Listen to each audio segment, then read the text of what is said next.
The frontier town of Ashford Crossing wasn't the kind of place that forgave mistakes. It was April 1882, and the settlement clung to existence like a half-dead animal refusing to accept its fate. Buildings leaned at angles that suggested they'd been put up drunk and never bothered to straighten out.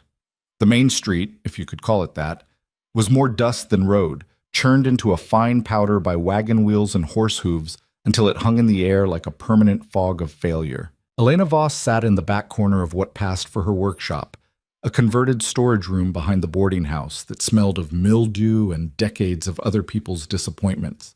The afternoon light came through a window so dirty it barely qualified as transparent, casting everything in a sickly yellow that made even healthy things look diseased. She held the coin between her thumb and forefinger, turning it slowly. A single silver dollar. Not enough. Not nearly enough. The rent was $2, due tomorrow. She had one. The arithmetic wasn't complicated, but she worked it over and over anyway, as if the numbers might suddenly decide to cooperate. They didn't. Mathematics had never been sentimental.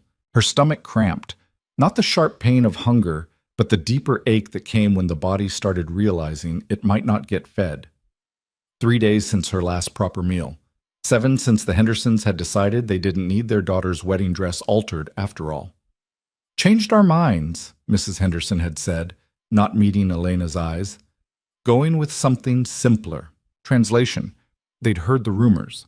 That Elena was struggling, that she might not finish the work, that she was, in the frontier's most damning assessment, unreliable. In a place like Ashford Crossing, reputation was currency. Once it went bad, you might as well pack up and leave.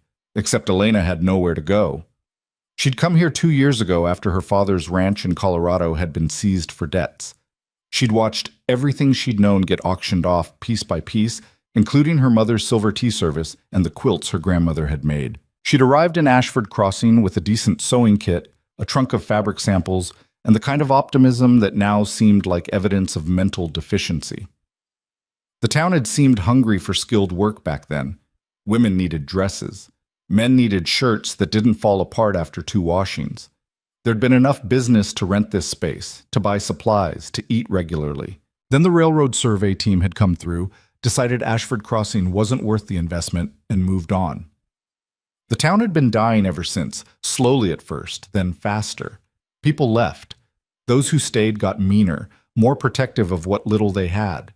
Competition for the remaining work turned vicious. Elena had lost customers to Martha Davenport, who'd started spreading stories. Careless stories. Stories about how Elena's stitching wasn't what it used to be. How she'd been seen looking poorly. How maybe she was drinking, or worse. None of it was true, but truth didn't matter. Perception did. Now here she was, 1 coin short of homelessness, hungry enough that she'd started eyeing the paste pot on her workbench and wondering if it was technically food. She could beg. The thought came and went like a bad smell. There were people in town who'd give her something, probably. Mrs. Chen at the boarding house might let the rent slide for a few days. Reverend Morrison would certainly help if she showed up at his door looking pitiful enough. Even the saloon owner, Dutch Kaufman, might toss her some coins if she swallowed enough pride. But that was the problem with pride. It wasn't rational. It didn't care about survival. It just sat there in your chest like an angry cat and hissed at anything that looked like surrender. Elena had watched what happened to people who started begging in Ashford Crossing. They became invisible. Oh, folks would help them once, twice, maybe 3 times. But after that, they'd walk right past you on the street, eyes fixed on some point in the middle distance, acting like you weren't even there. You became part of the scenery.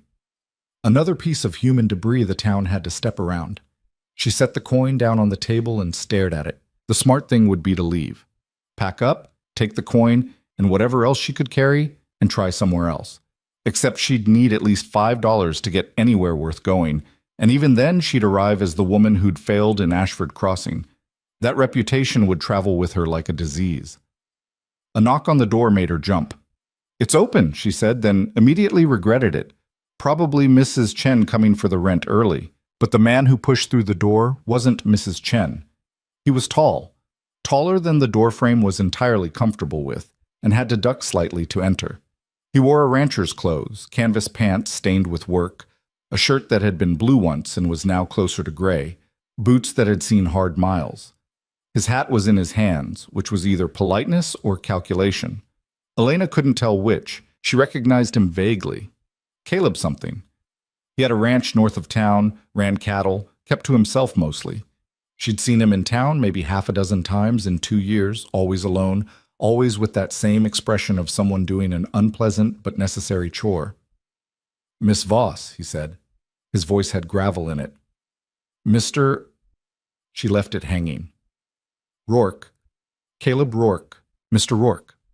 Elena stood up, smoothing her skirt automatically. It was wrinkled and showing wear at the seams, but it was clean. She'd made sure of that much. "What can I do for you?" He looked around the workshop, at the cutting table covered in scraps, at the dress form in the corner wearing a half-finished bodice, at the shelves holding thread and buttons and all the small equipment of her trade. His eyes lingered on the empty spaces where there should have been bolts of fabric. "Heard you do quality work," he said. The lie was so transparent Elena almost laughed.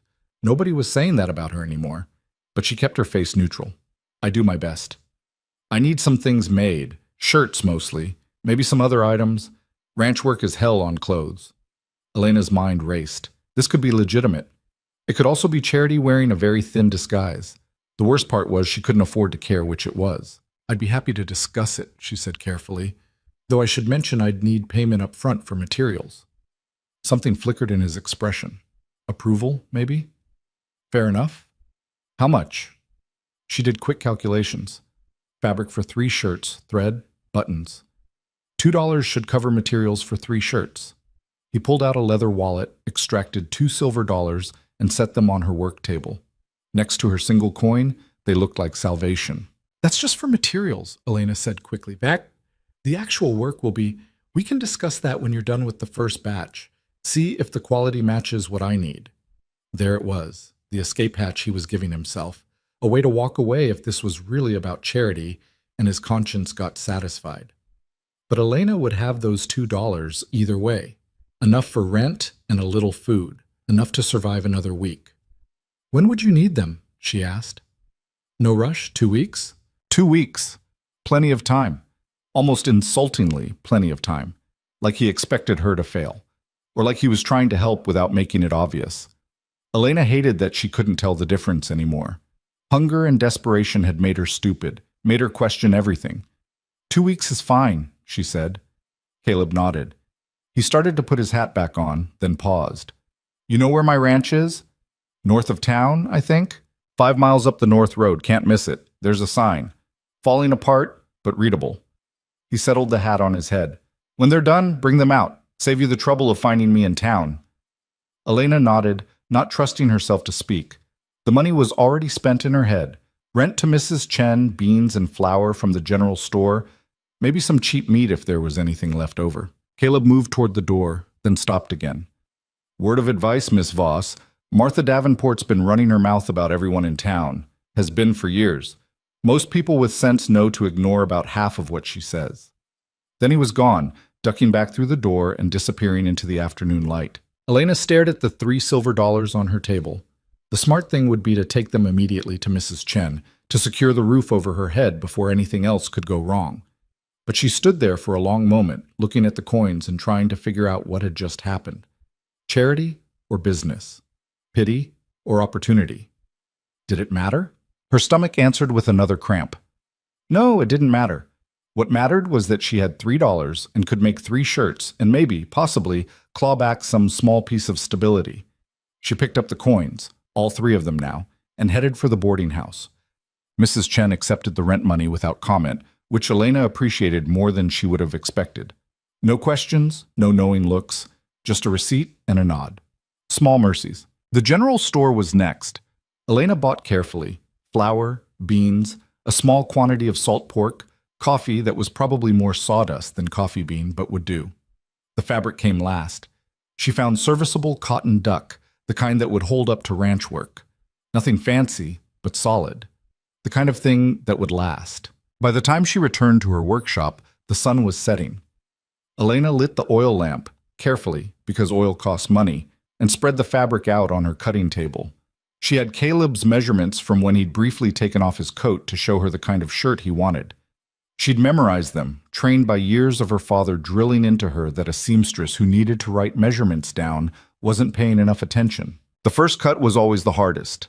Once you cut fabric, it was committed. No going back. Elena positioned her shears, took a breath, and made the cut. The rhythm of work was familiar, almost meditative. Pin the pattern, cut the pieces, mark the seams. She worked until her eyes burned from the lamplight and her back ached from bending over the table. When she finally stopped, she had all the pieces cut for the first shirt, ready to sew. She ate a small supper, beans heated over the workshop's tiny stove, a piece of hardtack she'd been saving, and allowed herself a moment of something that wasn't quite hope, but wasn't complete despair either. Somewhere in between. A sense of having stepped back from an edge she'd been teetering on. Tomorrow she'd start sewing. She'd make the best shirts she'd ever made. And maybe, if she was lucky, this would be the start of climbing back to something resembling stability. The oil lamp guttered. Elena extinguished it carefully, preserving what was left. In the dark, she could hear the sounds of Ashford Crossing settling in for the night. Piano music from the saloon, someone's dog barking, the wind pushing dust against the buildings. She thought about Caleb Rourke and his transparent lie about needing shirts, about the way he'd mentioned Martha Davenport's gossip, warning her but also acknowledging it, about the fact that he'd given her 2 weeks when any rancher actually needing shirts would have wanted them in 3 days. Charity or business? Elena decided it didn't matter. What mattered was that she was still here, still working, still refusing to break. In a place like Ashford Crossing, that was its own kind of victory. The next morning started with another knock on her door.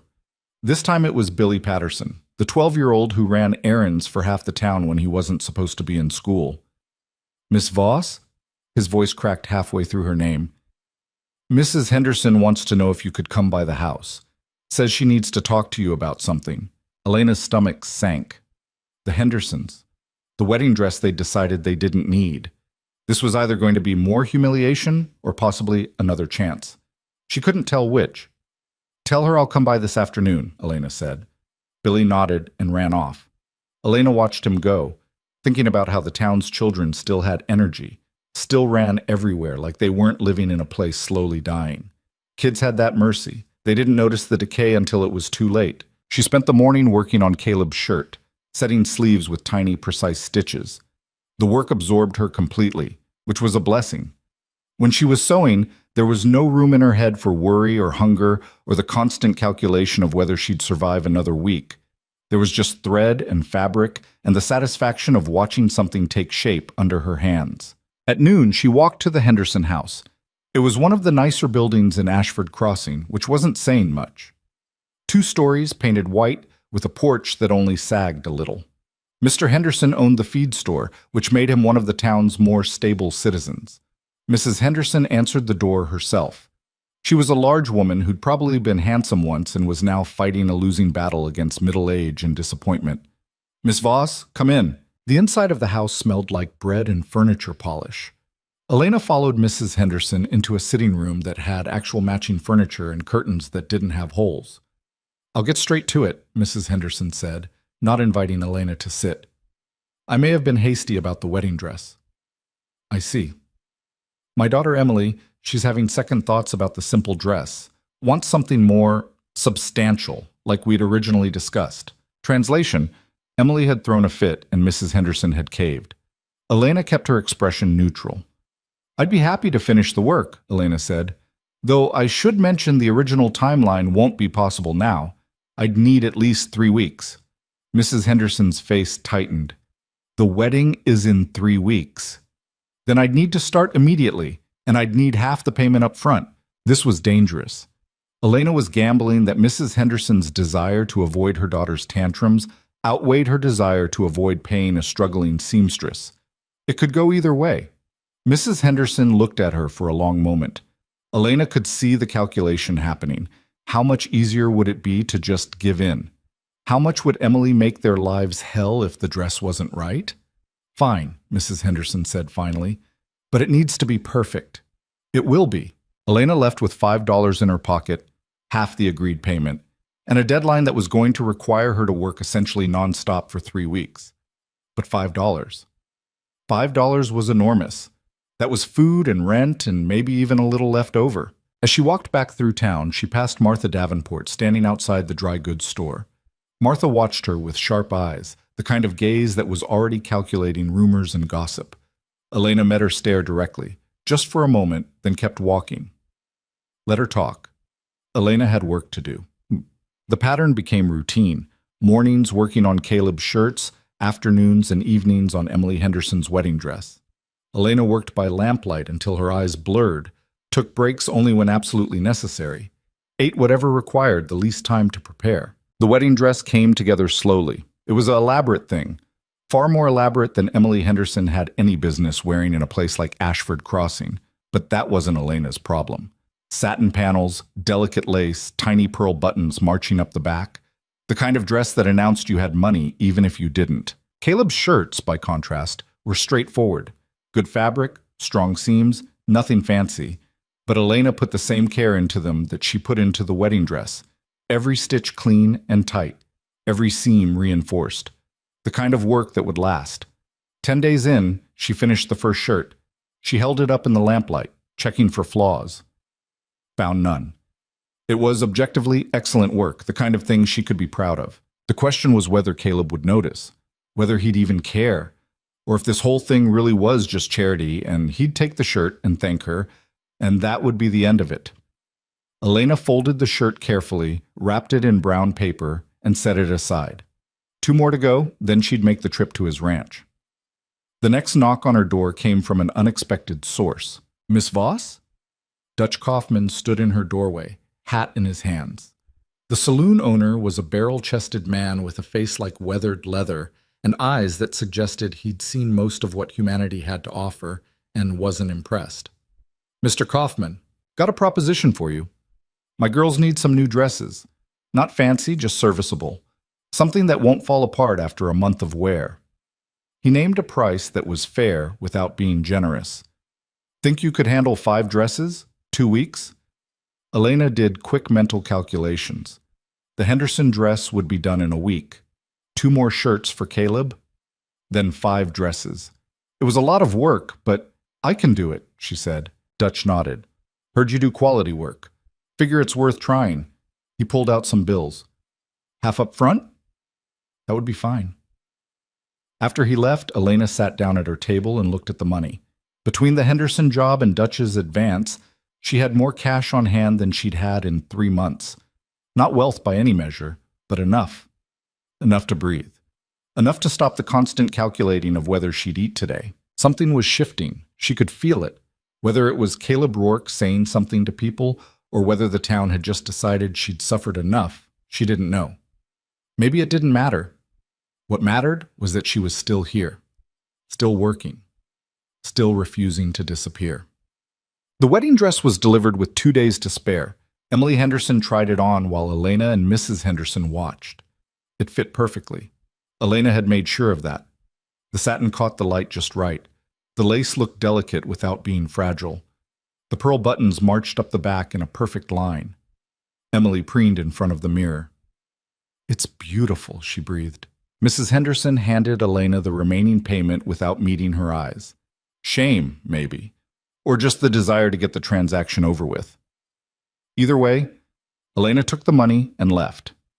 Caleb's 3 shirts were wrapped and ready. Elena loaded them into a canvas bag and started the walk north out of town. 5 miles wasn't far, but she wasn't used to walking distances anymore. By the time the ranch came into view, her feet hurt, and she was sweating despite the cool spring air. The sign Caleb had mentioned really was falling apart. Letters barely visible, wood rotted at the base. But beyond it, the ranch itself looked functional. Not prosperous, but not falling apart either. Decent fencing, barn that appeared structurally sound, a house that was small but well maintained. Caleb emerged from the barn as she approached. He looked surprised to see her, which suggested he really hadn't been expecting the shirts any time soon. Miss Voss? Mr. Rourke, I have your shirts. She pulled them out of the bag, still wrapped in their brown paper. He unwrapped the first one, held it up, examined the seams and collar. His face gave nothing away. This is good work, he said finally. Thank you. How much do I owe you? Elena named her price, fair but not cheap. Caleb pulled out his wallet without arguing and paid her. Then he surprised her. "I could use help around here," he said. "Not sewing, ranch work, mending fences, helping with livestock, that kind of thing. Pays daily, includes meals, not permanent, just seasonal work through summer. If you're interested." Elena stared at him. This was either genuine or the most elaborate charity scheme she'd ever encountered. "Mr. Rourke, I don't know anything about ranch work. Neither did I when I started. You learn or you don't. Either way, the offer's there if you want it." It was insane. She was a seamstress, not a ranch hand. She'd never mended a fence in her life, knew nothing about cattle, probably couldn't lift half the things that needed lifting. But the offer was real work for real pay. And meals. When was the last time she'd eaten a full meal she hadn't had to cook herself? "Can I think about it?" Elena heard herself say. "Sure. Offer stands for another week or so. After that, I'll need to find someone else." Elena nodded, took her payment, and started the long walk back to town. Her mind was spinning. Ranch work, physical labor in the sun. She'd never done anything like it. It would be hard, probably brutal. She'd likely be terrible at it. But it was work, real legitimate work that wasn't charity pretending to be business. By the time she reached her workshop, she'd made her decision. She was going to try. Elena gave Mrs. Chen notice that she'd be living out at the Rourke Ranch for the summer. The landlady raised an eyebrow, but didn't comment. Probably assumed Elena had worked out some kind of arrangement that wasn't Elena's business to explain and wasn't Mrs. Chen's business to ask about. Let people think what they wanted. Elena had been the subject of town gossip for months now. What was one more rumor? She packed her belongings, which didn't take long since she didn't have much, and arranged for Billy Patterson to haul her trunk out to the ranch for a quarter. The boy was thrilled with the job and the money. Caleb met her at the ranch entrance that first morning. "You actually came. You offered work. I need work." He nodded slowly, like she'd confirmed something he'd been wondering about. "All right then, let's see what you can do." What Elena could do, it turned out, was not much. At least not at first. Mending fences required strength she didn't have. Mucking out stalls made her gag. Hauling water left her arms shaking.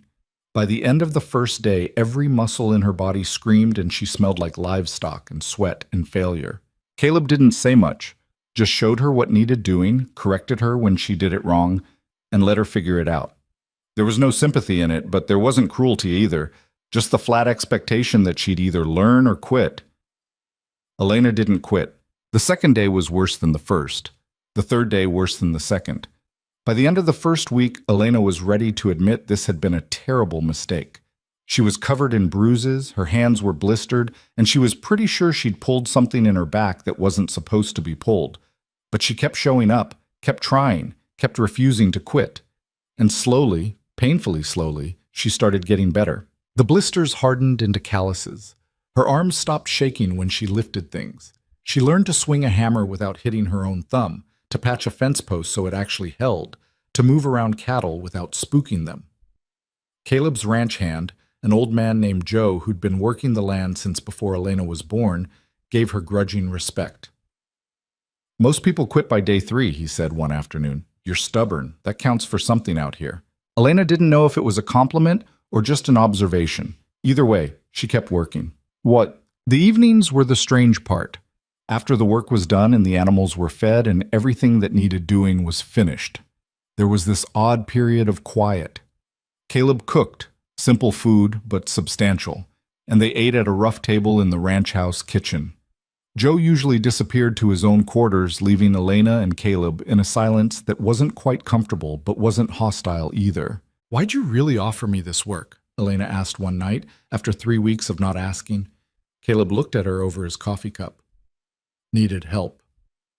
"You could have hired anyone. Someone with experience." "Could have." He took a sip. "Didn't." Elena waited, but he didn't elaborate. Typical. The man spoke like words cost money, and he was on a budget. "The shirts," she tried. "Did you actually need them?" "Need is a relative term." "Mr. Rourke." "Caleb." "Caleb, I'm asking directly. Was that charity or business?" He set down his cup and looked at her properly. You were one bad week from disappearing. Seen it happen too many times in this town. People get to a certain point and they either disappear or they do something desperate. Figured you were worth more than that. It wasn't quite an answer to her question, but it was more honest than she'd expected. Why me specifically? Elena pressed. Caleb was quiet for a long moment. When he finally spoke, his voice had something in it she hadn't heard before. Not quite sadness, but close. Had a wife once. Sarah. She was stubborn like you, proud, refused to break even when she probably should have bent a little. He paused. She died in a bad winter 7 years ago. Pneumonia. By the time I got her to a doctor, it was too late. Elena felt something shift in the air between them. I'm sorry. Point is, she was the kind of person who'd have starved before asking for help. And she did, basically. Worked herself sick trying to prove she could handle the ranch. I watched her do it, and I didn't stop her because I thought pride was admirable. He looked at Elena directly. It's not. It's just another way of dying slowly. So you decided to save me from myself? Decided to offer you an option that wasn't charity or starvation. What you did with it was your choice. Elena didn't know what to say to that. The honesty of it was almost uncomfortable. Thank you, she said finally, for the option. Caleb nodded and went back to his coffee. They didn't talk about it again, but something had changed. The silence between them became easier. The work continued, hard and exhausting, but Elena started noticing things she hadn't before. Like how Caleb's fences were in worse shape than they should be. How the barn needed repairs that kept getting postponed. How there were gaps in the operation, places where an extra set of hands or a different perspective might actually help. One evening, after a particularly long day fixing a broken water trough, Elena said, Your north pasture fence, it's going to fail completely within a month. Caleb looked up from the ledger he'd been studying. I know. So why not fix it now before it fails, and you lose half your cattle? Because fixing it properly costs money I don't have. Can keep patching it for free. Elena thought about this. What if we didn't fix it the way it was? What if we redesigned it? Use the good posts from the south fence that don't need to be as strong, move them north, and replace the south fence with something cheaper? Caleb stared at her. That might work. It would work. I've been looking at your operation. You're trying to maintain everything at the same level, but some areas matter more than others. You could redistribute resources instead of spreading yourself thin everywhere. You've been here 6 weeks and you're redesigning my ranch? Elena bristled. I'm suggesting improvements. You can ignore them if you want. But Caleb didn't ignore them. He pulled out the ranch maps, such as they were, and they spent the next 2 hours going over fencing, pasture rotation, water management. Elena didn't know ranching, but she knew efficiency. She knew how to look at a system and find the weak points. She knew how to prioritize. Turned out those skills translated, taught, summer deepened. The work got harder, longer days, hotter sun, livestock that needed constant attention. But Elena had stopped being the weak link. She could work a full day without collapsing. Her hands were rough and strong. She could look at a fence post and know if it would hold or fail. More importantly, she'd started seeing the ranch not as just a place she worked, but as a system that could be improved. She reorganized the tool shed so things were actually findable. She created a rotation schedule for pasture use that gave the grass time to recover. She found a cheaper feed supplier in a neighboring town and calculated that the cost of transport was still less than what they were paying locally. Caleb implemented every suggestion she made, not because he was patronizing her, but because they worked. Joe noticed too. Boss is different since you got here, he said one afternoon while they were working on a new section of fence. More decisive, less stuck. Stuck? After Miss Sarah died, he sort of froze. Kept everything the same because changing anything felt like betraying her memory or something. But you don't care about how things were. You just look at what is and figure out what could be. Elena thought about that while she hammered in another fence post. She'd spent so long trying to survive that she'd forgotten there was a difference between maintaining and building, between holding on and moving forward. Maybe that's what she and Caleb were doing for each other. She was teaching him that change wasn't betrayal. He was teaching her that pride didn't have to mean isolation. Late August brought the first real test. A neighboring rancher, Thomas Garrett, came by with a business proposition. He was looking to expand his operation and wanted to buy half of Caleb's land. the southern section that bordered his property. The offer was substantial, enough money to fix everything that was broken on the ranch and have plenty left over. It was tempting. Elena could see it in Caleb's face when Garrett laid out the terms. After Garrett left, Elena and Caleb sat on the porch while the sun set. "You're thinking about it," Elena said. "Be stupid not to think about it. That's real money. It's also half your land. Half the land I can barely maintain. You can maintain it if you do it smarter. We've already improved efficiency by 15% in 3 months. Give me another year and I could double that." Caleb looked at her. "That's a big claim." "It's an accurate claim. Garrett's offering you a way to solve today's problems by creating tomorrow's limitations. You sell that land, you'll never get it back. And when you want to expand in 5 years, you'll be boxed in. If I make it 5 years, you will. We will." Elena hadn't meant to say we, but there it was. Caleb was quiet for a long time. Finally, he said, "You planning to stay past the summer?" Elena realized she hadn't actually thought about that. When would she go back to town? Back to her workshop and her solitary sewing? The idea felt strange now, like thinking about wearing shoes that no longer fit. "I don't know," she said honestly. "Are you asking me to stay?" "I'm saying if you stay, we could make this place into something. Really something. Not just survival, but actual success. But it would mean taking risks, investing when we maybe shouldn't, betting on things working out. Like not selling to Garrett? Like not selling to Garrett.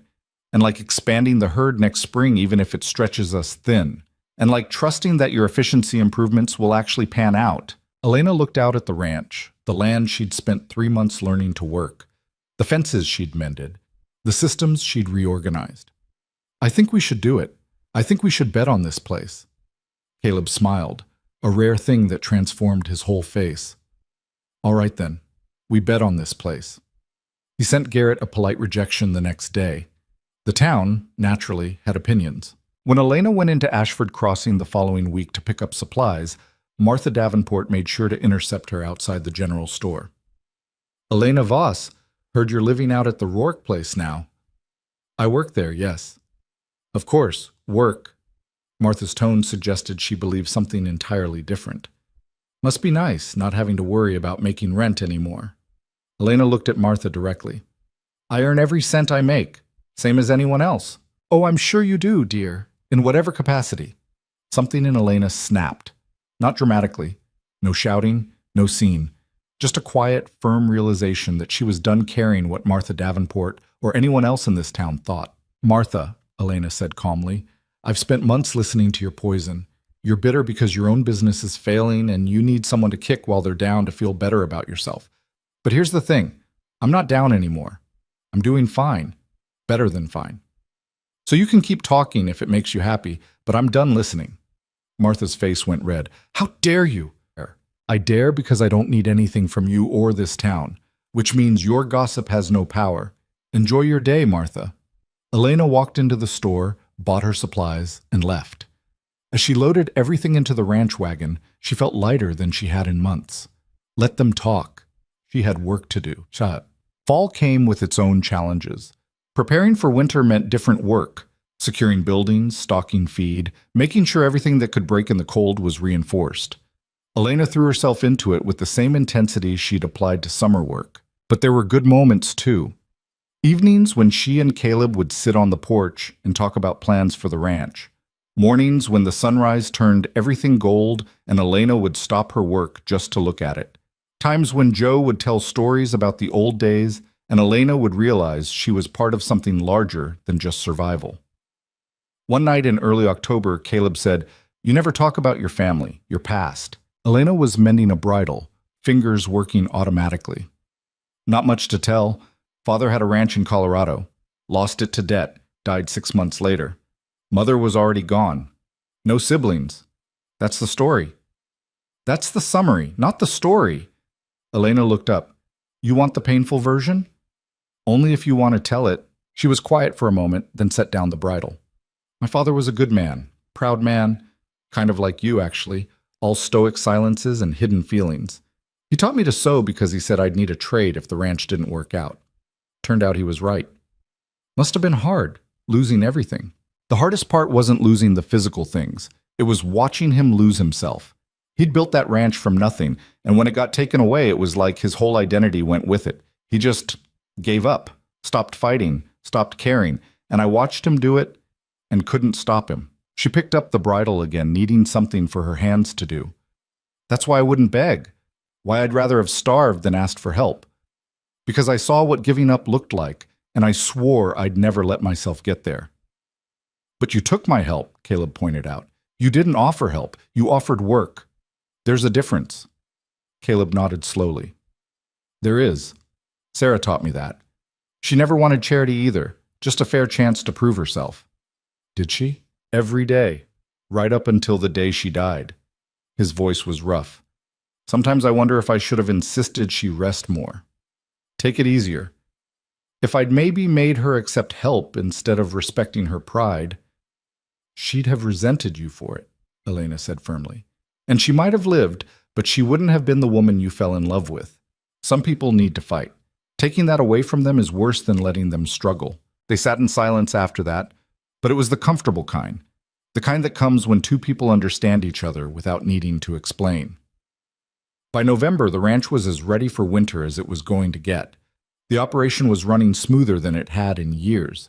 The cattle were healthy, the buildings were solid, and Elena had somehow, without quite meaning to, become a permanent fixture of the place. She'd stopped calling it Caleb's ranch in her head, started thinking of it as their ranch, which was presumptuous and probably foolish, but there it was.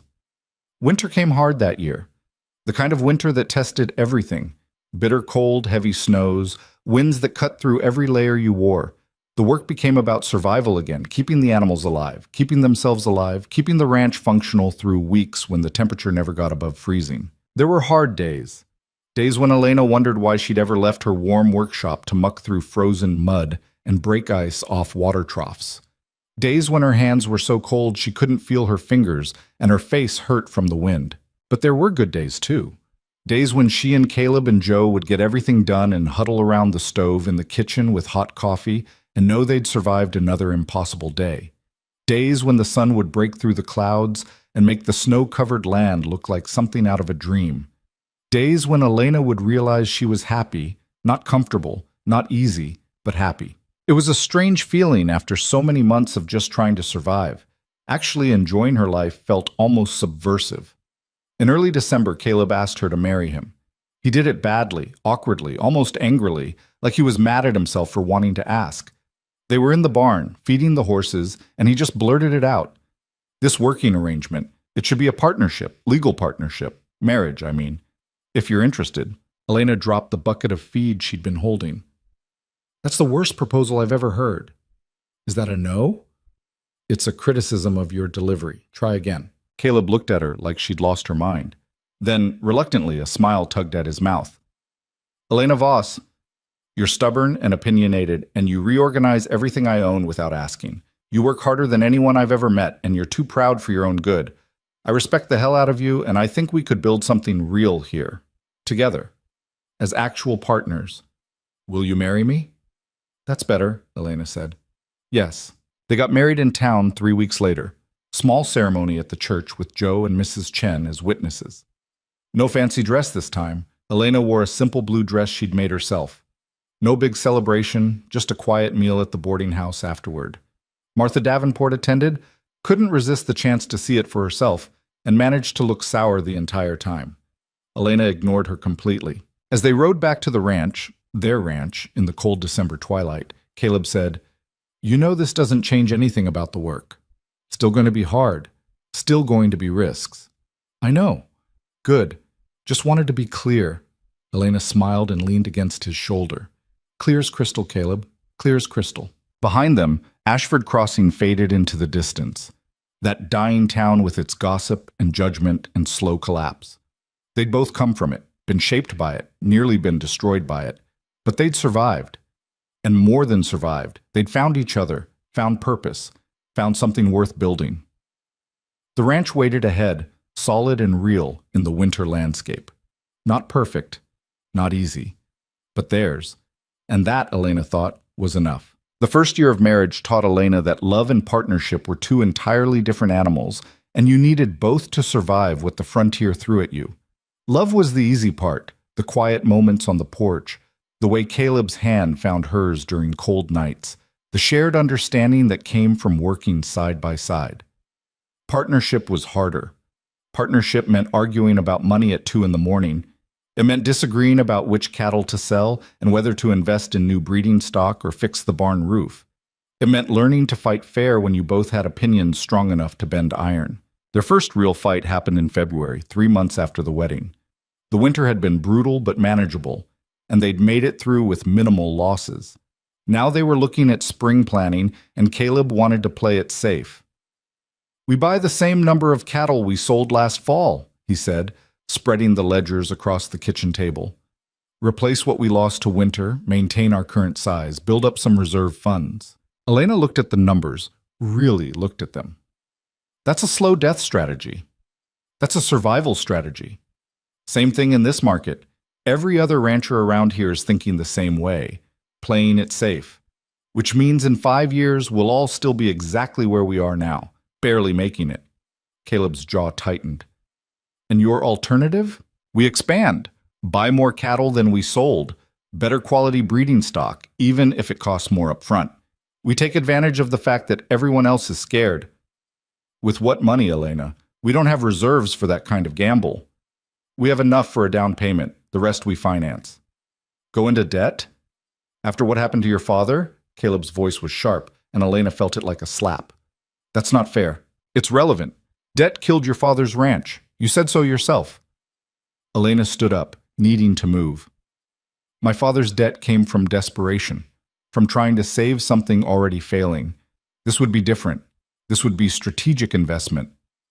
Or it would be risking everything we've built on your theory that expansion is the answer.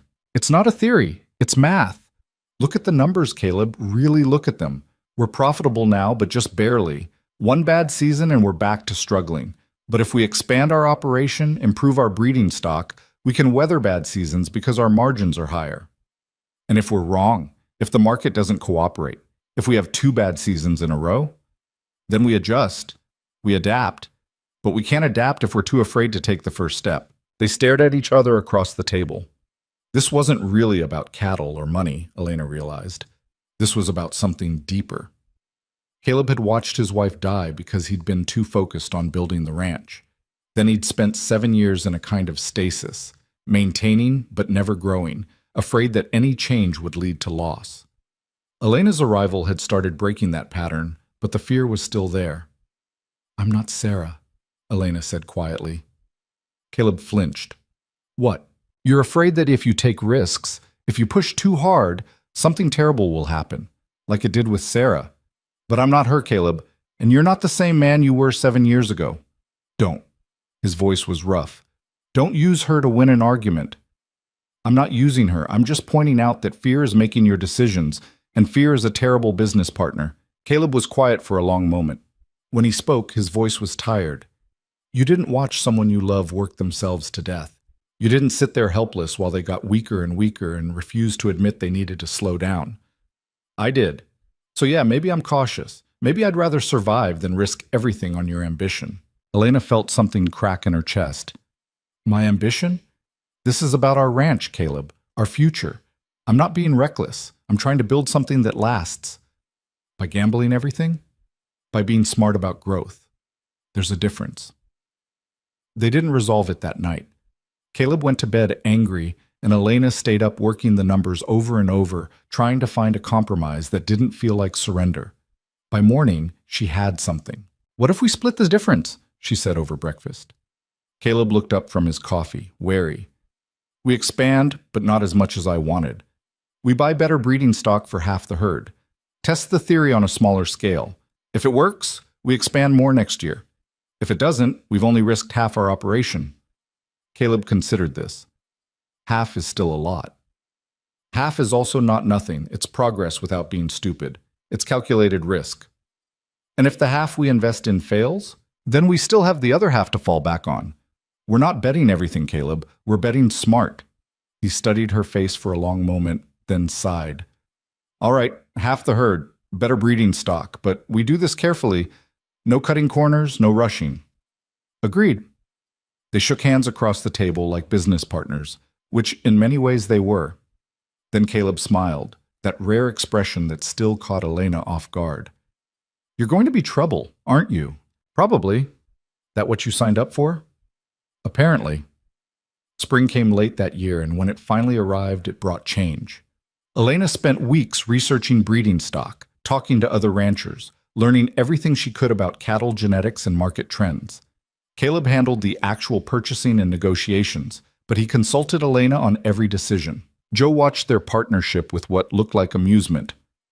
"Never seen the boss listen to someone so much," he said one afternoon while they were working on fence repairs. Miss Sarah, she had opinions, but he was stubborn about considering them. With you, he actually stops and thinks. "Maybe because I'm usually right?" Elena suggested. Joe snorted.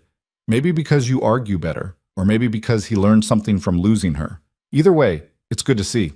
The new cattle arrived in early April, 20 head of prime breeding stock that cost more than Elena wanted to admit. They were beautiful animals, healthy and strong, and looking at them made Elena simultaneously proud and terrified.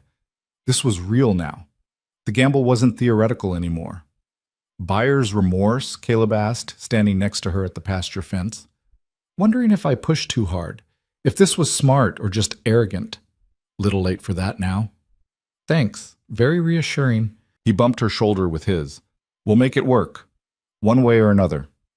They did make it work, but not without struggle.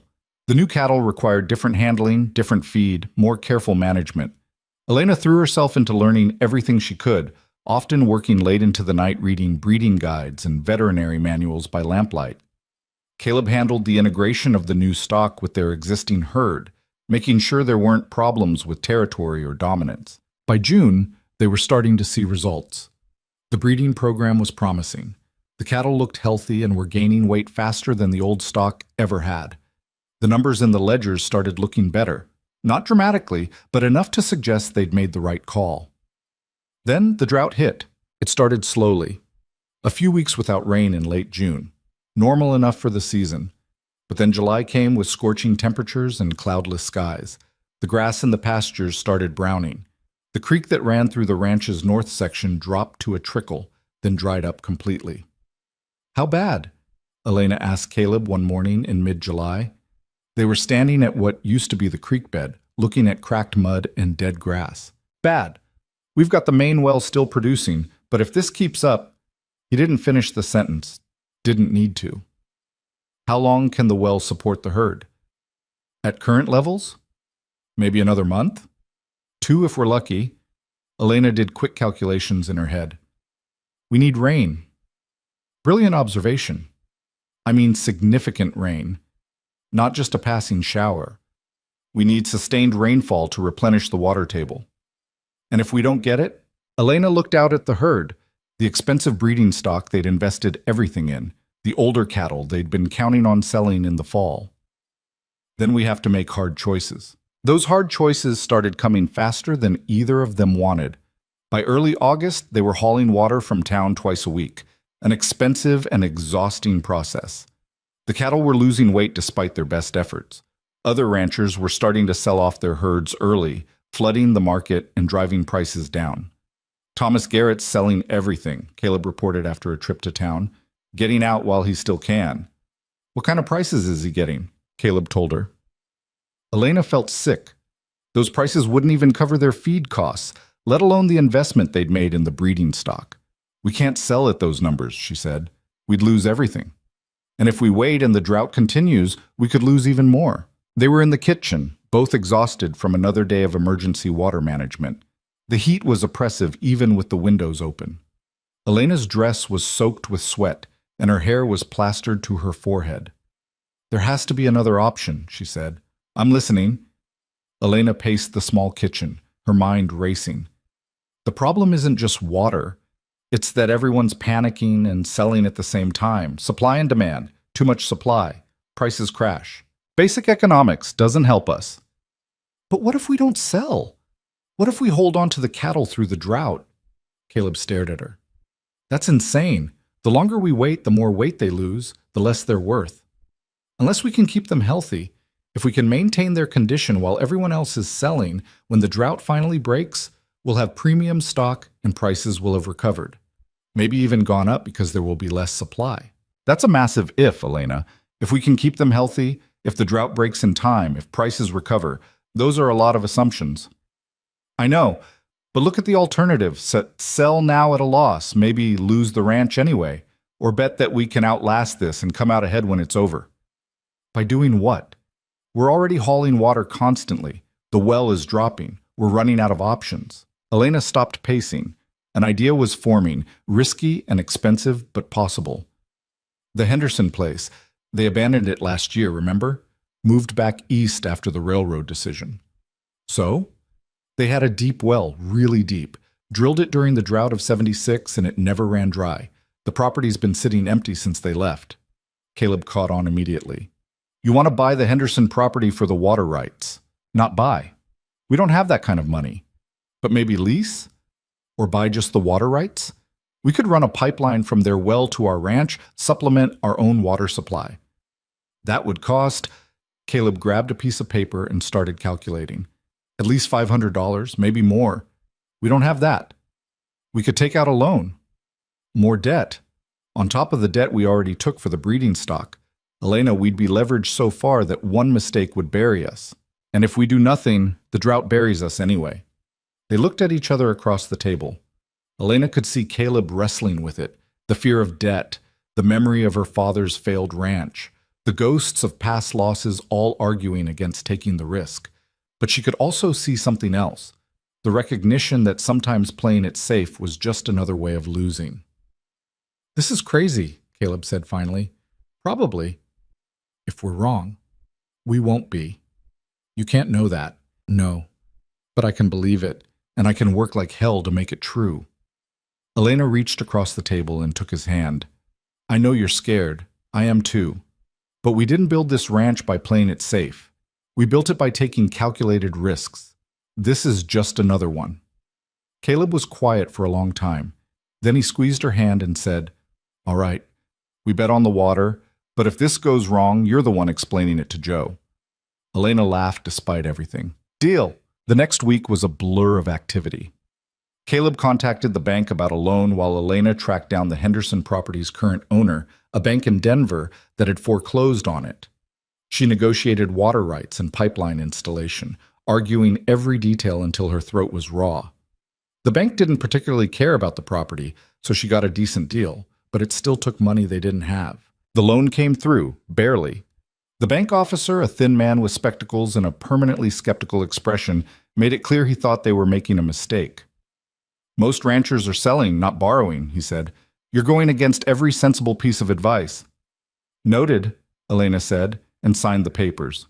Installing the pipeline was brutal work. They hired a drilling crew, which ate up a chunk of the loan money. Then they had to run pipe across 3 miles of increasingly dead landscape. The heat was merciless. Elena worked alongside Caleb and Joe and the crew, digging trenches until her hands bled through her work gloves. Other ranchers drove by and stared. Some stopped to offer condolences, as if Elena and Caleb were already ruined and just didn't know it yet. Thomas Garrett made a point of telling Caleb he was crazy. You'll lose it all, Garrett predicted. That drought's not breaking anytime soon. You're throwing good money after bad. Maybe, Caleb said. We'll see. But Elena could see the doubt creeping in. Every day without rain made the gamble look more foolish. The pipeline construction was behind schedule. The well on the Henderson property was producing water, but not as much as they'd hoped. The cattle were still losing weight. One night in late August, Elena found Caleb sitting on the porch in the dark, staring out at nothing. Can't sleep? She asked. Thinking about your father. Elena's stomach dropped. Don't. I can't help it. You told me how his ranch failed because of debt, because he borrowed against a future that never came. And here we are doing the exact same thing. It's not the same. Isn't it? We're in debt up to our necks, betting everything on rain that might not come. If this doesn't work, Elena, we lose everything. The ranch, our savings, our reputation, everything. Elena sat down next to him. Her own doubts had been eating at her for days, but hearing them voiced by Caleb made them feel more real, more dangerous. What do you want me to say? She asked quietly. That I'm scared? I am. That I lie awake doing the math over and over? I do. That sometimes I wonder if I pushed us into this because of pride or ambition or stupidity? Yeah, I wonder that too. Caleb looked at her. Then why are we still doing it? Because the alternative is definitely losing. Selling now guarantees we fail. At least this way we have a chance. A chance isn't certainty. Nothing ever is. Your ranch was failing before I got here. Not dramatically, but slowly. You were playing it safe and still losing ground. Sometimes safe is just slow death with better PR. Caleb smiled despite himself. You've got an answer for everything. Not everything. I don't have an answer for when it's going to rain. I don't have an answer for whether we made the right call. I just know we made a call, and now we have to see it through. They sat in silence for a while. Then Caleb said, if this works, if we make it through, I'm never doubting your instincts again. And if it doesn't work, then we'll have failed together. That's worth something. Elena leaned against him, and they watched the stars come out over land that was dying for lack of water. Tomorrow they'd keep working, keep fighting, keep hoping the gamble paid off. Tonight they just sat together in the dark and tried not to think about everything they stood to lose. The pipeline was completed in early September. When water first started flowing from the Henderson well to their ranch, Elena felt something loosen in her chest. Not quite relief, but maybe the possibility of relief. They had water now. Not unlimited, but enough to keep the herd stable. The cattle responded within days. They stopped losing weight, started looking healthier. The expensive breeding stock especially seemed to recover, their coats improving, their energy returning. But the drought didn't break. September came and went with no rain. October arrived with the same cloudless skies and brutal heat. Other ranchers who'd held out started selling off their remaining stock at whatever prices they could get.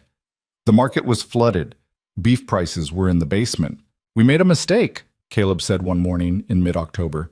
They were checking the cattle, and while the animals looked good, the reality of their financial situation was unavoidable. We should sell now while we still can. The prices are terrible, and they might get worse. At least if we sell now, we can pay off part of the debt. Maybe keep the ranch. Elena looked at their healthy cattle, the breeding stock that represented everything they'd bet on. Give me until November. If it hasn't rained by then, we'll sell. Elena, one more month, Caleb, please. He agreed, but Elena could see it was eating at him. The debt weighed on both of them, a constant pressure that made sleep difficult and tempers short. They snapped at each other more, had tense silences that lasted for days. The partnership that had felt so strong was fraying under the stress. Joe tried to mediate once, then wisely stayed out of it. You two need to figure your own problems out, he said. I'm just the hired hand. But the problems felt unfixable. Elena had pushed them into this position with her confidence and her theories, and if she was wrong, they'd lose everything. The weight of that responsibility sat on her shoulders like physical mass. She started waking up at 3 a.m, heart pounding, mind racing through disaster scenarios. What if the drought lasted another year? What if they lost the ranch? What if Caleb ended up hating her for pushing them into debt? Late October brought the first real test of their marriage. They were in the barn, arguing about whether to sell the breeding stock first or the older cattle, when Caleb said something he obviously regretted immediately. Maybe your father was right. Maybe some risks aren't worth taking. Elena felt like she'd been slapped. Take that back. I didn't mean... Yes, you did. You think I'm making the same mistakes he did. You think I'm going to destroy us the way he destroyed himself. That's not what I said. It's what you meant. You've been thinking it for weeks. I can see it in your face every time you look at me. Caleb's jaw was tight. You pushed us into this, Elena. Your big ideas about expansion and risk-taking. And now we're drowning in debt and you're still insisting we hold on. Maybe it's time to admit this didn't work. It hasn't not worked yet. We're still standing. The cattle are healthy. If it just rains... It's not raining. Look around you. It's October and nothing has changed. We need to cut our losses before there's nothing left to save. Elena felt tears burning her eyes and hated herself for it. So what? You want to give up? Sell everything and start over? I want to survive. That used to be enough for you too, remember? Back when you were hungry and desperate and willing to take work you didn't know how to do just to stay alive? Whatever happened to that, Elena? She got tired of just surviving. She wanted to build something. Well, maybe survival was enough. Caleb's voice was harsh. Maybe ambition is just another word for reckless. They stared at each other in the barn's dim light, and Elena felt something crack between them. All the tension and fear and resentment that had been building for months, and it was all coming out now in ways that couldn't be unsaid. "I'm going to the house," she said quietly. "We can discuss selling tomorrow when we're both calmer." But that night, lying in bed next to Caleb, but feeling miles away, Elena couldn't sleep. Her mind kept cycling through the same questions. Had she been reckless? Had she let pride and ambition push them into a position they couldn't escape from? Was she repeating her father's mistakes despite swearing she never would? The worst part was not knowing. The drought might break tomorrow or never. Their gamble might pay off or destroy them. There was no way to know until it was too late to change course. She got up quietly, careful not to wake Caleb, and went out to the porch. The night air was cool, finally, after months of heat, and the sky was full of stars. Elena sat on the steps and tried to remember why she'd been so confident about this plan. Tried to find that certainty again. She heard footsteps behind her. Caleb sat down next to her, not speaking. They sat like that for a long time. Then Caleb said, "I'm sorry about what I said about your father. You weren't entirely wrong. I was cruel, that's different." He paused. "I'm scared, Elena, really scared. Not just about losing the ranch, but about what this is doing to us. We're tearing each other apart. I know, I'm scared too. If we lose everything, can we survive it as a couple?" Elena thought about that. "I don't know. Maybe, if we want to. Do you want to?" She looked at him, really looked at him. This man who'd given her a chance when she needed one, who'd believed in her ideas even when they scared him, who'd bet everything on her instincts. "Yeah, I want to." "Me too." Caleb reached for her hand. "So, maybe we figure out how to stop blaming each other and start dealing with whatever comes next. Together. Even if what comes next is losing the ranch. Even then," Elena squeezed his hand, "we're not going to lose the ranch. You can't know that." "No, but I can decide to believe it. And I can work like hell to make it true. That's all any of us can do, really." They went back to bed eventually, and while nothing was fixed, something had shifted. The fear was still there, the debt was still crushing, the drought was still killing the land. But they'd remembered they were partners, that they'd chosen each other deliberately and could keep choosing each other even when things got hard. It was something to hold on to. November came with cooler temperatures, but still no rain. Elena and Caleb made their decision. They'd hold the cattle until the end of the month. If there was no rain by then, they'd sell whatever they could and try to salvage what remained. It was a compromise that satisfied neither of them, but was the best they could do. The town watched their situation with the same morbid fascination people always had for disaster. Martha Davenport made sure everyone knew about the Rourke Ranch's debt situation. Other ranchers offered condolences mixed with "I told you so's." The bank officer started making more frequent visits, checking on his investment with barely concealed worry. Elena ignored all of it. She threw herself into ranch work with the same intensity she'd had when she first arrived, desperate and determined. If they were going down, she'd go down fighting. On November 15th, clouds appeared on the horizon. Elena saw them first, early in the morning while checking the cattle. Dark clouds, heavy and promising. She stared at them for a long moment, afraid to hope, afraid they'd dissipate like every other promising cloud formation in the past 6 months. But these didn't dissipate. They built through the morning, piling up in massive formations that blocked out the sun. The air changed, got heavier, charged with electricity. The cattle sensed it too, becoming restless, milling around. By noon, it was obvious a major storm was coming. Caleb found Elena standing in the middle of the yard, face tilted up toward the darkening sky. "This could be it," he said. "Don't jinx it." The first drops fell around 2 in the afternoon. Fat, heavy drops that kicked up dust where they landed. Then more drops. Then suddenly a downpour that was so intense Elena could barely see the barn from the house. They stood on the porch and watched it rain. Really rain. Not a brief shower, but sustained, drenching rainfall that soaked into the parched ground and kept coming. It rained through the afternoon, through the evening, through the night. Elena woke up the next morning to find it still raining. She went to the window and just stood there, watching water stream off the roof, listening to the sound of it hitting the earth. Next to her, Caleb woke up and came to stand behind her. "We made it," he said quietly. "Maybe. We won't know for sure until we see how the market responds." But Elena felt it, the shift. They'd survived the worst. They'd held on when everyone else had given up. And if their gamble paid off the way she thought it would, they were about to prove that sometimes the riskiest thing you could do was exactly the right thing. The rain lasted 3 days. When it finally stopped, the landscape looked transformed. The creek was running again. The grass, though still brown, was showing hints of green. The cattle looked healthy and well-fed, especially compared to the herds other ranchers had desperately held onto through the drought. More importantly, the market shifted. With so many ranchers having sold their herds during the drought, supply was suddenly limited. Prices started climbing. Within a week, they'd doubled. Within 2 weeks, they were higher than they'd been before the drought started. Elena and Caleb stood in the pasture, looking at their cattle. Healthy, prime breeding stock that was now worth significantly more than they'd paid for it, and did the math. "We could sell half the herd and pay off all our debts," Caleb said. "The loan, everything. We'd be clear. Or we could sell a quarter and keep the rest for breeding. Build the operation we always talked about." "That's still risky."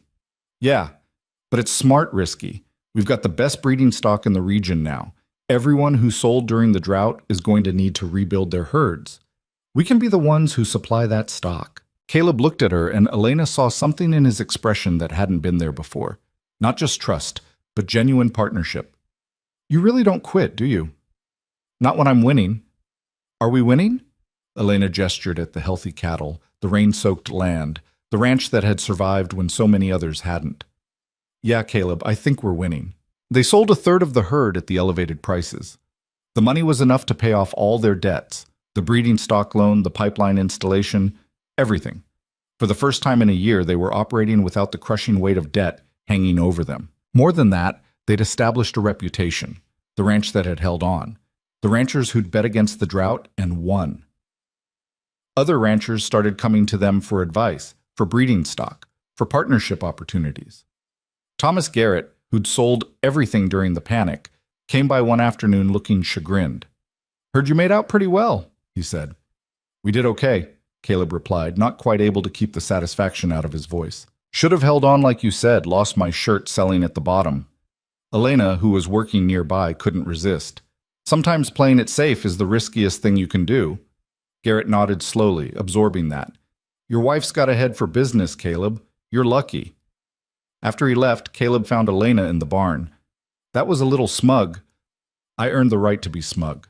Can't argue with that." They stood there grinning at each other like fools, and Elena realized something important. They'd survived the drought, yes. They'd made a smart bet that paid off, absolutely. But more than that, they'd survived the stress of it without destroying each other. The fight had tested their marriage as much as it had tested their ranch, and they'd come through it still partners, still united. That was worth more than any amount of money. By December, they'd solidified their position. The ranch was profitable. Their breeding program was successful. They'd started expanding into supplying breeding stock to other ranchers, which created a whole new revenue stream. Elena launched a side venture, using her sewing skills to create custom saddle blankets and ranch equipment. It wasn't much at first, but it brought in extra money and gave her something to do during slower periods. More importantly, it proved that her original skills weren't wasted, just redirected. The town's attitude toward them shifted too. They were no longer the struggling seamstress and the isolated rancher. They were the Rourkes, the couple who'd taken a massive risk during the worst drought in decades and somehow made it work. People looked at them differently now, with respect certainly, but also with something like awe. Martha Davenport, predictably, refused to acknowledge their success. She'd apparently told everyone they were going to fail, and their victory made her look foolish. Elena ran into her at the general store in early December. "Elena," Martha said coldly. "Martha, I hear you've been quite successful with your little ranch venture." "We've done all right." Martha's smile was thin and sharp. "Luck. That's all it was. You got lucky with the rain." Elena could have argued, could have explained that it wasn't luck but careful planning and calculated risk and refusal to give up when things got hard. Instead, she just said, "Maybe, but I'll take lucky over bitter any day." She left Martha sputtering behind her and felt lighter than she had in months, Let Martha think whatever she wanted. It didn't matter anymore. What mattered was that Elena and Caleb had built something real, something that worked, something that could last. On Christmas Eve, they sat on the porch wrapped in blankets despite the cold. The ranch was quiet, the work done for the day. Inside, Joe was probably already asleep. Tomorrow they'd have a simple celebration, nothing fancy, just the three of them sharing a meal and acknowledging they'd made it through the hardest year any of them could remember. "Think we'll ever have another year like this one?" Caleb asked. "I hope not. Once was plenty. But we survived it." "We did." Elena leaned against him. "You know what the crazy thing is? I'm not sure I'd change any of it. Not the drought, not the debt, not the fear, because all of it led to this. To us being here, together, having actually built something that matters." Caleb kissed the top of her head. "You're definitely insane." "Probably, but you married me anyway. Best crazy decision I ever made." They sat in comfortable silence, watching stars emerge in the clear winter sky. The land around them was recovering, slowly but surely. The cattle were healthy. The ranch was profitable. Their partnership, both business and personal, had been tested and had held. It wasn't perfect. Nothing ever was. There would be more challenges ahead, more risks to take, more times when they'd have to bet everything on their instincts and hope they were right. But that was life on the frontier. You either adapted and fought and refused to break, or you disappeared into the long list of people who'd tried and failed. Elena and Caleb had chosen to fight, and they'd won. For now, that was enough. The winter of 1883 proved that success brought its own complications. Elena discovered this truth on a freezing January morning when 3 different ranchers showed up at their door before breakfast, all wanting to buy breeding stock, and 2 of them brought their lawyers. "We can't keep up with this," she told Caleb after they'd finally cleared everyone out. "Every rancher within 50 miles wants our cattle. We're going to have to get organized or we'll drown in our own success." Caleb poured himself more coffee, looking tired. "What did you have in mind?" "A proper breeding program, formal contracts, set prices instead of negotiating every single sale. Maybe hire someone to handle the paperwork. That costs money. We have money now. The question is whether we invest it in growing the business or whether we stay small and manageable." Caleb gave her a look. "You've never chosen small and manageable in your life." "True, but I'm asking your opinion anyway." He thought about it while finishing his coffee. "If we're going to do this, we do it right. Professional operation, no more kitchen table negotiations." That decision led to 3 months of transformation that left Elena simultaneously exhilarated and exhausted.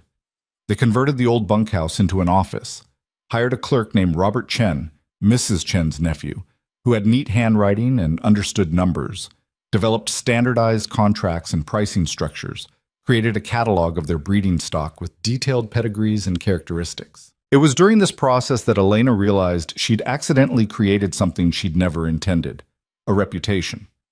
Word had spread beyond Ashford Crossing and the immediate area. Ranchers from 3 counties over were writing letters inquiring about their breeding program. A cattle buyer from Denver made a special trip just to see their operation. "You've become famous," Joe observed one afternoon while they were working on fence repairs. "The lady rancher who beat the drought." Elena laughed. "I'm not famous. I just got lucky with weather and stubborn about quitting." "Same thing out here. Luck and stubbornness are about the only qualifications that matter." But the attention made Elena uncomfortable. She'd spent so long being invisible, being the person the town walked past, that being noticed felt wrong somehow, like wearing someone else's clothes. The discomfort intensified when a journalist from a Denver newspaper showed up in March. He was young, enthusiastic, and completely unprepared for what actual ranch work entailed. "Miss Rourke," he said, following Elena around while she worked, "our readers would love to hear about how a woman succeeded in such a male-dominated industry." "Mrs. Rourke," Elena corrected, checking a cow that looked like it might be developing mastitis. "And I didn't succeed in spite of being a woman. I just succeeded. Gender didn't have much to do with it. But surely you faced discrimination? Challenges that a man wouldn't have encountered?" Elena straightened up, wiping her hands on her work pants. "You want the truth? Being a woman was the least of my problems. Being poor was worse. Being new to ranching was worse. Being in debt during a drought was worse. My gender mostly just gave people like you something to write about." The journalist scribbled notes. But you must acknowledge that your story is unusual. A seamstress becoming a successful rancher. My story is that I needed work and someone gave me a chance. Then I worked hard and got lucky with timing. That's it. There's no grand lesson about women's capabilities. I'm just a person who refused to quit. Despite her protests, the article that eventually ran made her sound like some kind of frontier revolutionary. It quoted her accurately, but framed everything in terms of gender struggle that Elena hadn't felt and didn't particularly want to claim. She tossed the newspaper across the kitchen table when she read it. This makes me sound like I was fighting some noble battle. I was just trying not to starve. Caleb picked up the paper, read it, and smiled. It's good publicity for the ranch. It's embarrassing. It's both. The article brought more attention and more complications. Women started writing to Elena asking for advice. Some wanted to know how to start their own ranches. Others just wanted to know if it was really possible to build a different kind of life. Elena didn't know what to tell them. Her path had been born of desperation and circumstance, not planning. She'd stumbled into ranching because she'd been starving, and Caleb had offered work. The success had come from stubbornness and calculated risk-taking, not from some revolutionary vision. But she tried to answer the letters anyway, usually late at night when the ranch work was done. She told them the truth. It was hard work. It required capital she'd been lucky to access. It meant sacrificing comfort and certainty. Most importantly, it required a partner who treated you as an equal. She'd been fortunate in that regard. Many women wouldn't be. One letter came from a woman in Missouri whose husband had died, leaving her with a failing farm and 3 children. She wrote asking if Elena thought she should try to keep the farm or sell it and move to town. Elena stared at that letter for a long time before responding. Finally, she wrote, I can't tell you what to do, but I can tell you that keeping something your husband built won't bring him back, and it won't make you happy if the work destroys you. Sometimes the bravest thing is letting go and starting fresh. But if you do decide to fight for it, fight smart. Don't let pride or sentiment make your decisions. Look at the numbers, consider your options, and choose the path that gives you and your children the best chance. Whatever you decide, make sure it's your choice, not what you think you should do. She didn't know if it was good advice, didn't know if the woman would take it or ignore it. But it was honest, which was all Elena knew how to be. Spring brought new challenges disguised as opportunities. A cattle consortium from Chicago reached out expressing interest in a long-term supply contract. The money they were offering was substantial, enough to triple the ranch's income. But the terms required them to dedicate most of their breeding program to supplying the consortium, which would mean less flexibility in their own operation. It's guaranteed money, Caleb said, reviewing the contract. We'd know exactly what we're making for the next 5 years. Elena read through the terms more carefully. We'd also be locked in, no room to adapt if market conditions change, no ability to pursue other opportunities. We'd essentially be working for them. Stable work for them versus risky independence for us. Where have I heard that before? Elena smiled despite the tension. Point taken, but this is different. When you offered me work, I kept control over my own life. This contract would give the consortium control over our operation. They debated it for weeks. The consortium was patient but persistent, sweetening the deal with better terms, higher prices, guaranteed minimums. On paper, it was an incredible opportunity. In reality, it felt like a trap. The decision crystallized one evening in April when they were going over the ranch's books. They were profitable now, genuinely profitable, not just surviving. They had options. They'd built something that worked without needing to sell their independence to a Chicago consortium. We turned them down, Elena said. Caleb looked up from the ledger. You're sure? We didn't survive a drought and nearly lose everything just to hand control over to people who've never set foot on this land. We keep building our own thing, our own way. Even if it means less money? Even then, some things matter more than money. Caleb smiled that rare smile that still made Elena's heart skip. You know you're talking yourself out of fortune. I'm talking us into freedom. There's a difference.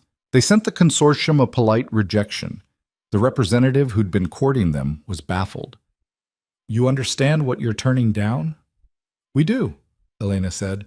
We're just not interested in being employees disguised as partners. After he left, Caleb said, We might regret this. Maybe, but at least we'll regret it on our own terms. That philosophy guided them through the rest of the year. They expanded the breeding program but stayed independent. They hired 2 more ranch hands as the operation grew, but kept the core decision-making between Elena and Caleb. They invested profits back into the ranch, better facilities, improved pastures, a new barn that didn't leak when it rained. They also started helping other ranchers who were struggling. Not with charity, Elena had learned that lesson well, but with practical support. They'd buy struggling ranches' cattle at fair prices, helping the owners avoid bankruptcy. They'd share breeding stock at reduced rates with neighbors who were rebuilding after the drought. They'd offer advice freely to anyone who asked. "You're building a network," Robert Chen observed one day while managing the increasingly complex web of contracts and relationships. "Other ranches succeed, they buy from us. They fail, we help them recover. Either way, we benefit." Elena hadn't thought of it in those terms, but Robert was right. They were creating a system where success was shared rather than hoarded. It was good business, but it was also just good sense. The frontier was harsh enough without neighbors actively trying to destroy each other. Not everyone appreciated this philosophy. Thomas Garrett, still bitter about his own losses during the drought, started spreading rumors that the Rourkes were trying to control the regional cattle market. Martha Davenport, never one to miss an opportunity for gossip, amplified the stories. Soon there were whispers that Elena and Caleb were building a monopoly, that they were taking advantage of struggling ranchers, that their success was built on other people's failures. The rumors came to a head in June when Elena went to town for supplies and found herself confronted by William Becker, a rancher whose operation had failed during the drought. "You people are vultures," he said, loud enough for half the street to hear, "buying up cattle from desperate men at bargain prices, then selling them for profit. You're no different than the banks." Elena felt every eye on the street turned toward her. This was the moment where she could either defend herself or let the accusation stand. She chose honesty. "Mr. Becker, I bought your cattle at the market rate when you needed to sell, not below market, at market. You needed money to pay your debts, and I provided it. If you want to call that vulture behavior, fine. But the alternative was you getting nothing and losing everything. I gave you an option. Whether you took it or not was your choice. You took advantage. I took a risk. I bought cattle during a drought when everyone said I was crazy. I paid fair prices when I could have waited and bought them for less at auction after you'd already lost your ranch. You want to paint me as a villain? Go ahead. But we both know the truth." Becker's face was red, but he didn't have a response. Elena finished loading her supplies and left, very aware that the entire town had witnessed the confrontation. By evening, the story would be in every household in Ashford Crossing, probably with embellishments. "Let them talk," Caleb said when she told him about it. "People always need someone to blame for their own failures. Better us than them having to look in a mirror." But the confrontation bothered Elena more than she wanted to admit. She'd spent years being invisible in this town, then months being pitied, then finally achieving respect. Now she was being painted as some kind of predatory businesswoman. The unfairness of it stung. What bothered her more was that she couldn't entirely dismiss the criticism. She had profited from other ranchers' desperation. Yes, she'd paid fair prices and taken risks, but she'd also benefited from their losses. Was there a moral difference between that and taking advantage? And if there was, where exactly was the line? She raised this question with Caleb one night. "Are we the bad guys?" "What?" "In the story people tell about the drought. Are we the villains who got rich while others suffered?" Caleb was quiet for a moment. "We're the people who took risks others weren't willing to take. We're the people who saw an opportunity and seized it. Whether that makes us villains or heroes depends on who's telling the story." "That's not a real answer. It's the only answer there is. You want absolution? I can't give it to you. You want certainty that we did the right thing? No one has that. We made choices. They worked out. Some people benefited, some didn't. That's business. That's life." Elena knew he was right, but it didn't make her feel better. She'd always thought of herself as fundamentally good, someone who worked hard and played fair and didn't hurt people. But maybe that was naive. Maybe you couldn't build something significant without someone else losing in the process. Maybe success always had casualties. The moral ambiguity followed her through the summer. She found herself second-guessing decisions, wondering if they were being too aggressive in their expansion, if they were pushing too hard. Caleb noticed the hesitation. "You're thinking too much," he said one evening while they reviewed contracts. "Someone needs to." No, I mean, you're paralyzing yourself with what ifs and maybes. We make the best decisions we can with the information we have. That's all anyone can do. And if those decisions hurt people, then we deal with it. But we don't stop making decisions just because someone might get hurt. That's not business, that's cowardice. His bluntness was simultaneously frustrating and clarifying. Elena realized she'd been trying to be liked by the town, by other ranchers, by everyone, when she should have been focused on doing what was right for their operation. Trying to please everyone was a guarantee of pleasing no one. She threw herself back into work with renewed focus. They expanded their breeding program despite criticism. They bought more struggling ranches' cattle at fair prices despite accusations of profiteering. They continued building their network despite rumors of monopolistic behavior. And the ranch thrived. By August, they were running the most successful operation in 3 counties. Their breeding stock was in high demand. Their reputation, despite the gossip, was solid among people who actually knew ranching. More importantly, they were proving something Elena had believed but never quite articulated: that you could be smart and aggressive in business while still being fair. That success didn't require destroying others. That the frontier's supposed choice between ruthlessness and failure was a false dichotomy. September brought an unexpected visitor. A woman arrived at the ranch driving her own wagon, which was unusual enough to make Elena curious. She was probably in her 40s, dressed practically, with the kind of weathered face that came from years of outdoor work. "Mrs. Rourke? I'm Catherine Miller. I wrote you a letter back in spring." Elena remembered. The widow from Missouri with the failing farm. "You decided to keep the farm." "I did. Used your advice about fighting smart, not fighting proud. Sold the parts I couldn't manage, kept the core acreage, hired good help. Been profitable for 3 months now." "That's wonderful, but why are you here?" Catherine smiled. "Because I want to learn your breeding program. I've got good land but mediocre stock. I can pay for consulting services, or we could work out a partnership arrangement. I'm flexible." This was new territory. Elena had sold cattle and given advice, but actual consulting? Partnership with someone she barely knew? The old her would have been cautious, would have run the numbers a dozen times before committing. The new her said, "Come inside, let's talk specifics." They spent 3 hours discussing Catherine's operation, her goals, her resources. Elena was impressed. This woman knew her business and wasn't afraid to acknowledge her limitations. By the end of the conversation, they'd worked out an arrangement. Elena would provide breeding stock and consulting in exchange for a percentage of Catherine's operation's profits over the next 3 years. After Catherine left, Caleb said, "You just went into business with someone you met today." "I went into business with someone who reminded me of myself 3 years ago. Desperate but competent, proud but practical. That's worth betting on. And if it doesn't work out, then we lose some cattle and some time. But if it does work out, we've expanded our network and helped someone build something real.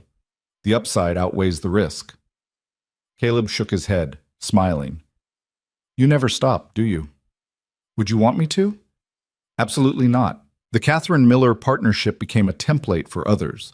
Over the next year, Elena would establish similar arrangements with 4 more struggling ranchers, mostly women, all of them smart and determined but lacking resources. She wasn't running a charity. Every arrangement was structured to benefit the Rourke Ranch. But she was creating opportunities for people who reminded her of who she'd been. The network grew. The ranch's influence expanded beyond just breeding stock into consulting, partnership investments, and regional coordination. Elena found herself in the unlikely position of being sought out for business advice by ranchers twice her age with 3 times her experience. "It's because you think different," Joe said one evening.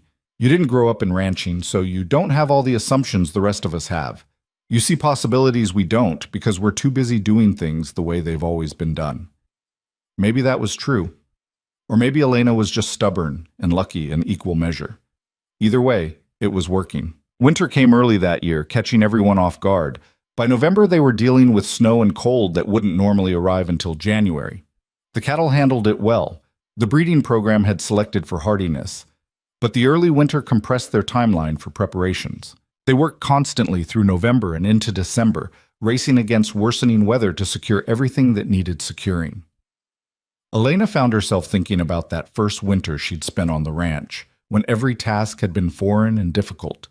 Now she moved through the work efficiently, automatically, her body remembering what her mind didn't have to consciously direct. On Christmas Eve, they had their traditional quiet dinner with Joe. But this year they also had Robert Chen and his Aunt Mrs. Chen, who'd become more friend than former landlady, and Catherine Miller, who was passing through on business and was invited to stay.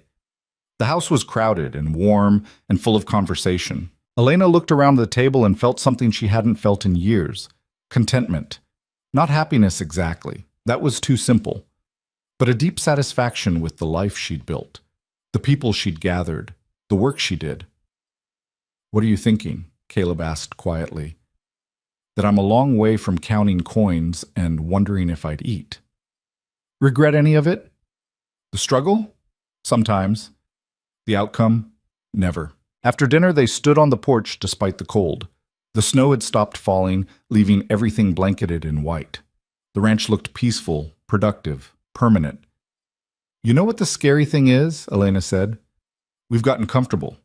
We have money, we have success, we have respect. All the things we fought for." "Why is that scary?" "Because comfortable is when you stop being careful. When you stop seeing opportunities and start protecting what you have. I don't want to become the people we were competing against 3 years ago, so focused on maintaining that we forget how to grow." Caleb pulled her closer. "Then we won't. We keep pushing, keep risking, keep building. That's who we are. Even when it would be easier to just maintain what we have? Especially then." They went back inside where it was warm, where their odd collection of friends and employees were telling stories and laughing. The ranch spread out around them in the darkness, solid and real and full of possibility. 3 years ago, Elena had been 1 coin short of homelessness. Now she was standing in a home she'd helped build, surrounded by people she'd helped succeed, looking at a future she'd fought to create. It wasn't perfect. There were still people in town who resented their success. There were still nights when Elena woke up calculating risks and wondering if they'd pushed too far. There were still moments of doubt and fear and uncertainty. But there was also this: warmth and community, and the satisfaction of work that mattered. The knowledge that she'd taken every disadvantage, poverty, gender, inexperience, and refused to let them define her limits. The partnership with someone who saw her as an equal and a complement. Most importantly, there was the future. Not guaranteed, never that, but full of possibility. They'd proven that smart risk-taking worked, that refusing to quit mattered, that sometimes the person everyone counted out was exactly the person who'd win. Elena Rourke, who'd once been so desperate she'd considered eating paste, now stood at the center of a ranching network that spanned 3 counties. She'd built it through intelligence, stubbornness, and the willingness to bet everything when the odds were right. And she wasn't done yet. The winter deepened, harsh and unforgiving, but the ranch weathered it easily. They had resources now, preparations, experience. What would have been a crisis 3 years ago was merely an inconvenience now. In January, Elena received a letter from the Cattle Consortium in Chicago, the same one whose contract they'd rejected. They wanted to try again with better terms, more flexibility, a genuine partnership rather than a subordinate arrangement. Elena read the letter twice, then showed it to Caleb. They're persistent. They recognize value when they see it. Question is whether we recognize it too. They spent a week discussing it, running numbers, considering implications. The new terms were genuinely better. They'd maintain control of their operation while gaining access to Chicago markets and capital for further expansion. It was the kind of opportunity that could transform their ranch from regional success to something much larger. "What do you think?" Caleb asked after they'd exhausted the analysis. "I think 3 years ago we would have said no because we were afraid of losing control. Now we can say yes because we're confident we can maintain it. The question isn't whether the deal is good, it is. The question is whether we want to be that big. Do we?" Elena thought about the women she'd partnered with, the network they'd built, the reputation they'd established. Going bigger would mean more influence, more resources, more ability to create opportunities for others. It would also mean more complexity, more pressure, less flexibility. "Yes," she said finally, "but on our terms. We counter with even better conditions. We make sure we're genuine partners, not just suppliers with delusions of equality. And if they don't agree, we walk away and keep building what we have." They sent their counteroffer. To their surprise, the consortium accepted without significant negotiation. Apparently, their reputation had grown enough that Chicago was willing to treat them as equals. The partnership began in March, and within months it was clear they'd made the right decision. The Chicago connection opened markets they couldn't have accessed alone. Their breeding stock went from regional commodity to nationally recognized brand. The ranch's income tripled, then quadrupled. Success brought new pressures. They needed more staff, better organization, sophisticated record-keeping. The informal operation that had worked when they were small became inadequate as they scaled up. Elena found herself spending more time managing people and less time doing the work she loved. "This isn't what I signed up for," she told Caleb one night in April, frustrated after a day spent dealing with personnel issues and administrative problems. "What did you sign up for?" "Working with cattle, building something with my hands, not managing a bureaucracy." "Welcome to success. It's not always what you imagined." Elena knew he was right, but it rankled.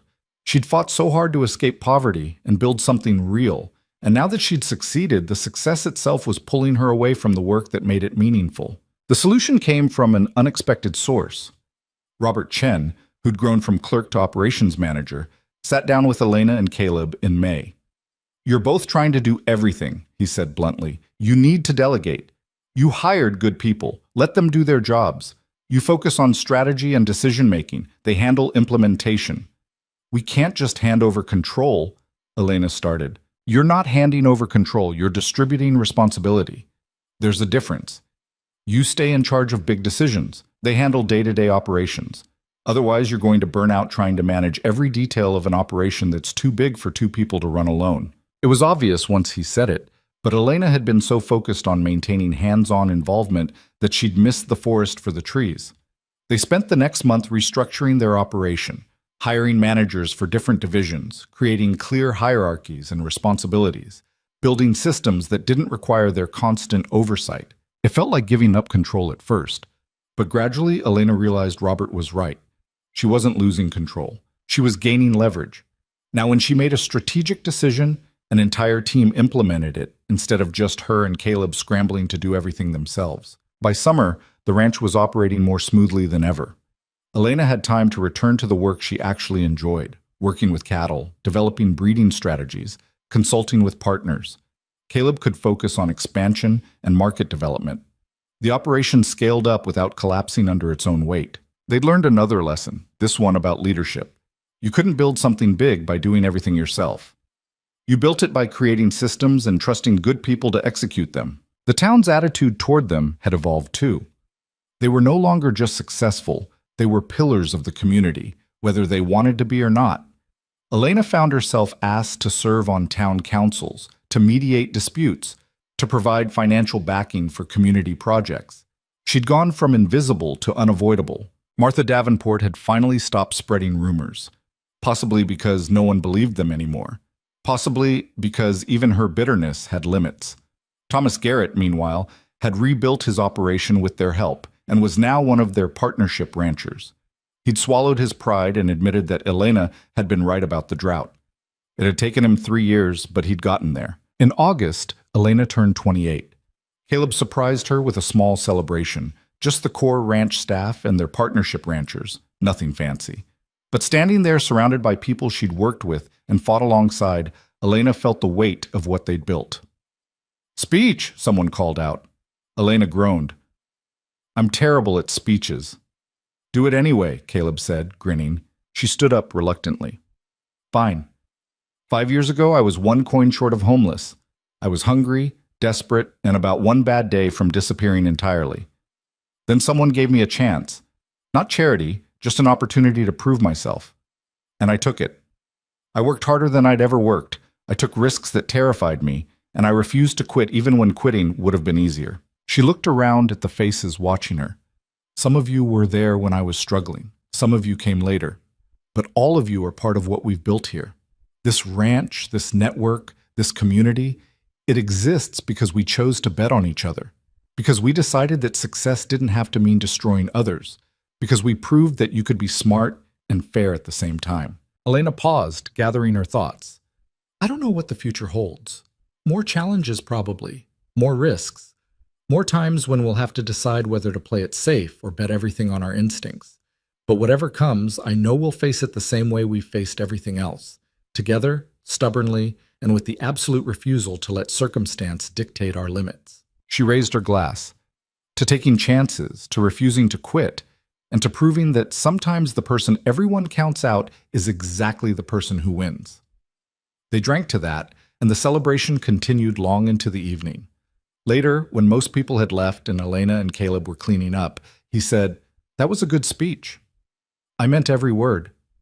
I know, that's what made it good.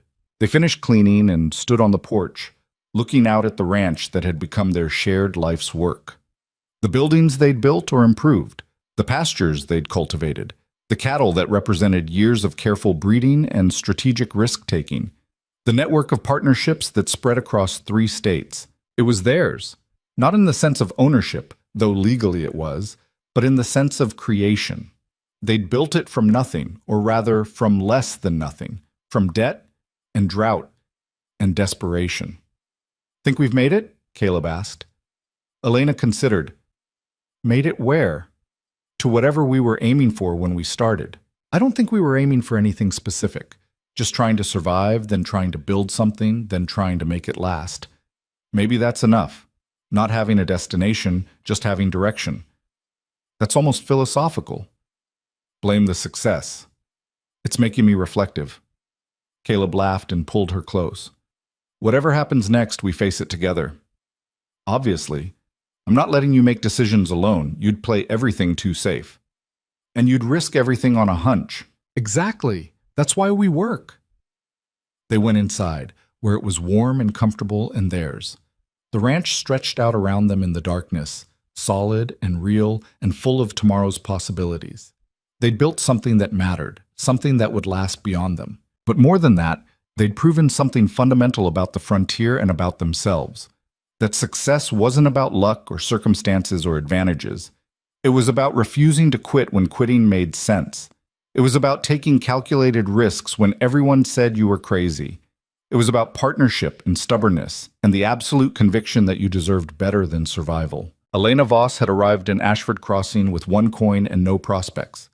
Elena Rourke stood at the center of a ranching empire she'd helped build through intelligence, work, and the willingness to bet everything when the odds were right.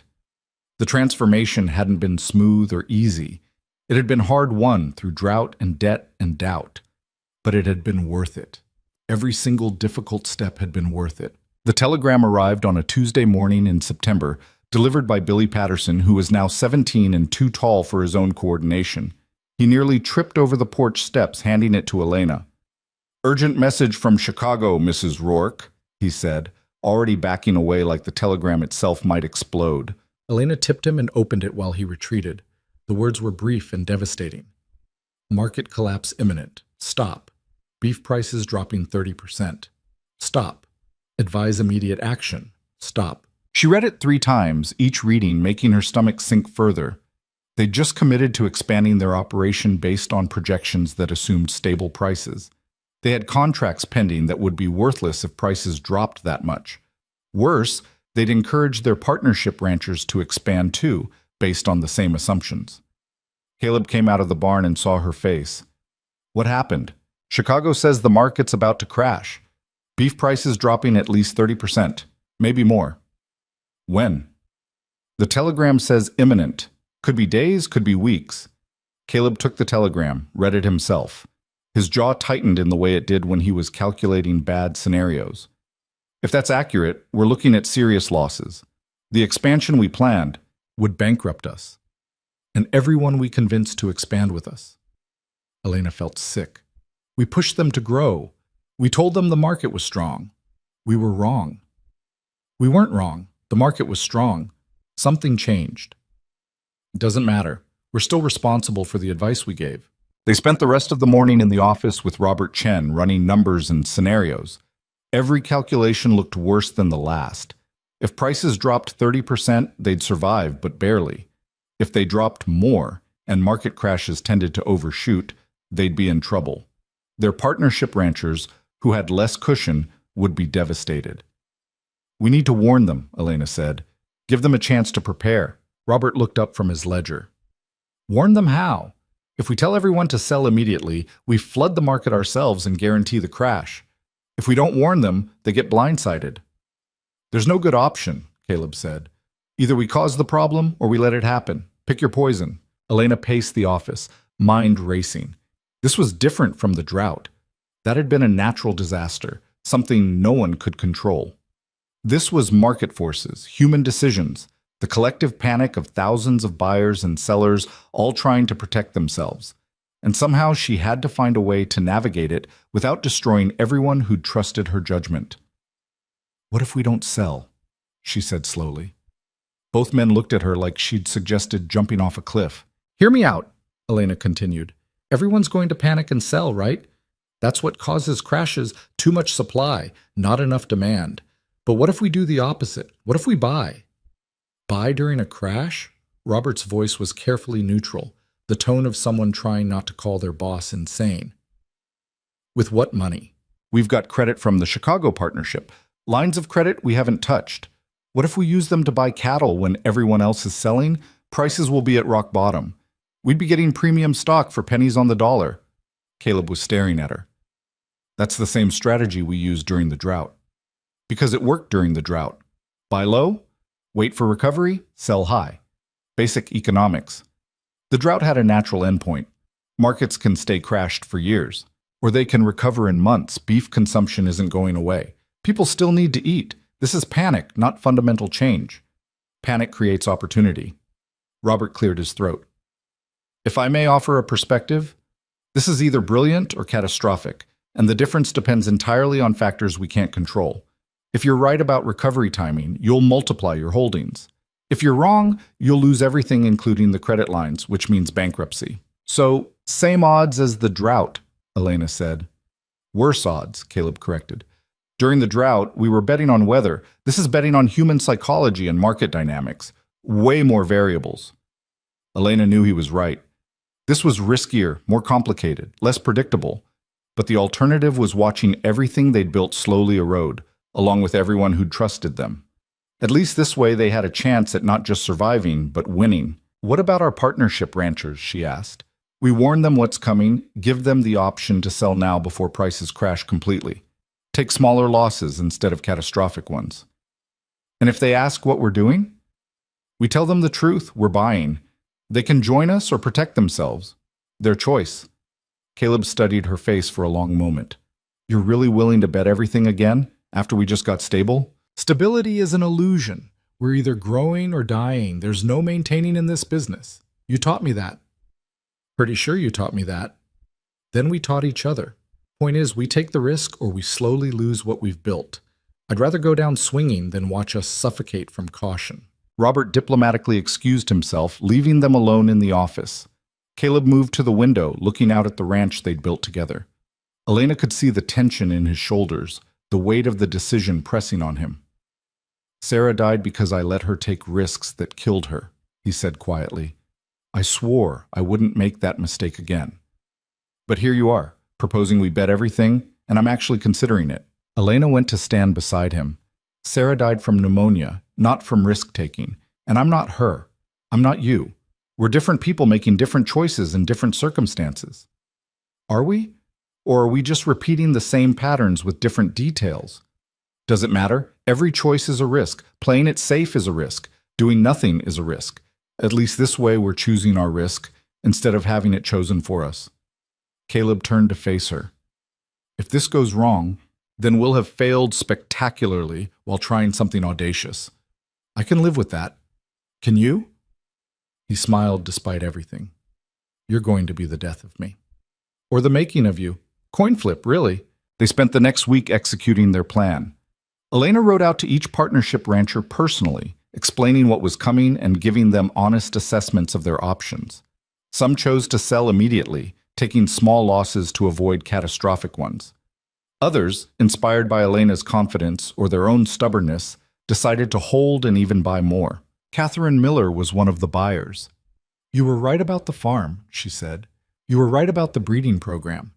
I'm betting you're right about this too." "I could be wrong," Elena warned. "This is riskier than the drought. You could lose everything." "I was going to lose everything before you helped me, At least now I'm losing it while trying to win. That's progress. Thomas Garrett predictably sold everything immediately. You're crazy, he told Elena. Markets don't recover this fast. You're going to bankrupt yourself, and everyone's stupid enough to follow you. Maybe, Elena said. We'll see. The crash came exactly when Chicago predicted. Beef prices plummeted, dropping 40% in the first week. Ranchers across 3 states panicked and sold, flooding the market with cattle and driving prices even lower. By the end of September, prices had dropped 50% from their peak. Elena and Caleb bought methodically through the carnage. They used their credit lines, their cash reserves, every resource they could access. They bought premium breeding stock from desperate ranchers at fraction of what it had cost months earlier. They bought young cattle with excellent bloodlines. They bought entire herds from operations going bankrupt. Their partnership ranchers who'd chosen to buy did the same on smaller scales. Within 6 weeks, they'd collectively acquired thousands of head of cattle at prices that would have been impossible in a normal market. They'd also leveraged themselves to a degree that made the drought debt look conservative. If the market didn't recover, if prices stayed depressed for years like Caleb feared, they'd be destroyed. Not just broke, but ruined beyond recovery. The town watched with morbid fascination.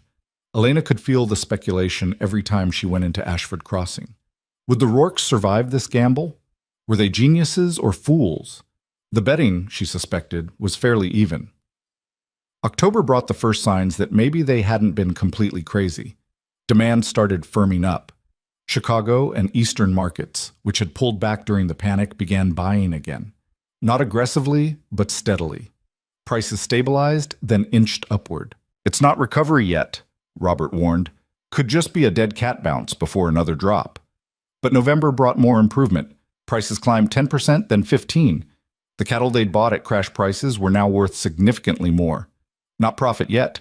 They still needed prices to climb another 20% just to break even, but movement in the right direction. December tested everyone's nerves.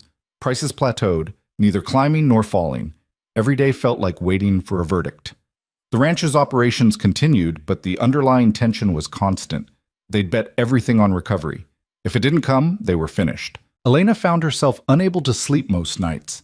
She'd lie in bed running calculations, working through scenarios, trying to find angles they'd missed.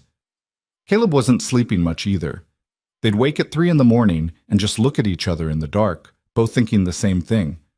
What if we were wrong? Christmas was subdued that year. They had the usual dinner with their core group, but the celebration felt forced. Everyone was thinking about the market, about the massive debt hanging over them, about what would happen if this didn't work. We'll know soon, Joe said, in what was probably meant to be comforting. One way or another. That was the problem, Elena thought. Soon they'd know if they were brilliant or bankrupt, and there was nothing they could do now but wait. The new year arrived with a blizzard that shut down most travel and business for a week. When the snow finally cleared in mid-January, the news from Chicago was shocking. Prices had jumped 20% in 1 week.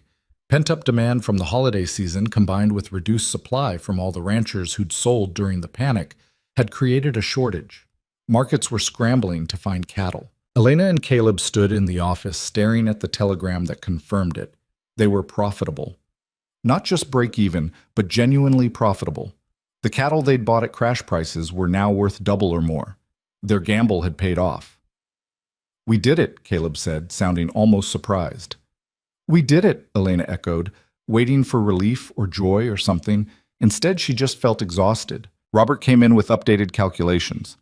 If we sell now, we clear all debt and still have substantial profit. If we hold another few months, prices might climb even higher. Your call. Elena looked at Caleb. What do you think? I think we take the win. We've proven the point. Let's not get greedy. They sold strategically over the next 6 weeks, taking advantage of the price recovery without flooding the market themselves. By March, they'd cleared all debt, replenished their reserves, and still maintained a larger herd than they'd had before the crash. Their partnership ranchers who'd bought with them had similar results, some even better. The transformation in their financial position was staggering. They'd gone from leveraged and vulnerable to secure and expanded in less than 6 months. The ranch's value had effectively doubled. Their reputation had gone from successful to legendary. But success came with complications Elena hadn't anticipated. The Chicago consortium, impressed by their market timing, wanted more involvement in their operations. Other ranchers who'd sold during the panic were bitter about missing the recovery. And there were new people showing up at the ranch almost daily, wanting advice, wanting partnerships, wanting a piece of what the Rourkes had built. "I miss when we were just trying to survive," Elena told Caleb one evening in April. "Problems were simpler then." "No, they weren't. We just remember them that way because we survived them." "Fair point. Still, this is getting overwhelming. We're spending more time managing perception than managing the ranch." They were sitting on the porch watching the sunset, something they didn't do often enough anymore. The ranch had grown to the point where there was always something demanding attention, always another decision to make, always someone needing their input. Caleb put his arm around her. "What if we step back?" "From what?" "From some of this. We've proven everything we needed to prove. We've built something that works. Maybe it's time to let other people run parts of it while we actually enjoy what we've created." Elena considered this. The idea of stepping back felt wrong, like admitting defeat or going soft. But maybe Caleb was right. Maybe success meant earning the right to not work yourself to death. Maybe there was a difference between building something and maintaining something, and they'd crossed from one to the other without noticing. "What would that look like?" she asked. "We keep strategic control, make the big decisions. But day-to-day operations? That's what we hired managers for. Let them manage. We supervise and guide, but we don't kill ourselves trying to control every detail." "You think it would work?" "I think we've built good enough systems that it has to work, and if it doesn't, we adjust. But running ourselves ragged just because we can isn't actually accomplishing anything except making us tired." Elena realized he was right. They'd been so focused on proving they could handle everything that they'd forgotten to ask whether they should handle everything. Success meant building something that didn't require their constant attention. If they couldn't step back, they hadn't actually built a sustainable operation, just a complicated house of cards held together by willpower. Over the next few months, they restructured again. They promoted Robert Chen to general manager with real authority. They hired division heads for breeding, sales, and partnerships. They created clear hierarchies and decision-making processes that didn't require Elena or Caleb to be involved in every choice. It was harder than Elena expected. Letting go meant trusting other people to make decisions she would have made differently. It meant accepting that good enough was actually good enough, even when she could see ways to make things better. It meant acknowledging that her obsessive involvement wasn't actually making things better anymore, just making her exhausted. But gradually, surprisingly, it worked. The ranch operated smoothly without her micromanaging. Problems got solved without her solving them. The business grew without her driving every aspect of growth. She found herself with something she hadn't had in years: time. Time to actually work with cattle instead of just managing cattle operations. Time to consult with partnership ranchers on breeding programs. Time to develop new strategies instead of just implementing existing ones. Time to sit on the porch with Caleb and watch sunsets. By summer, the ranch was more profitable than ever, despite, or maybe because of, their reduced involvement. The lesson was humbling. They'd built something good enough that it didn't need them desperately clinging to control. Their value was in vision and strategy, not in daily execution. Elena's reputation continued growing despite her attempts to stay out of the spotlight. Women wrote to her constantly now, asking for advice, inspiration, partnership opportunities. A publisher approached her about writing a book about frontier business practices.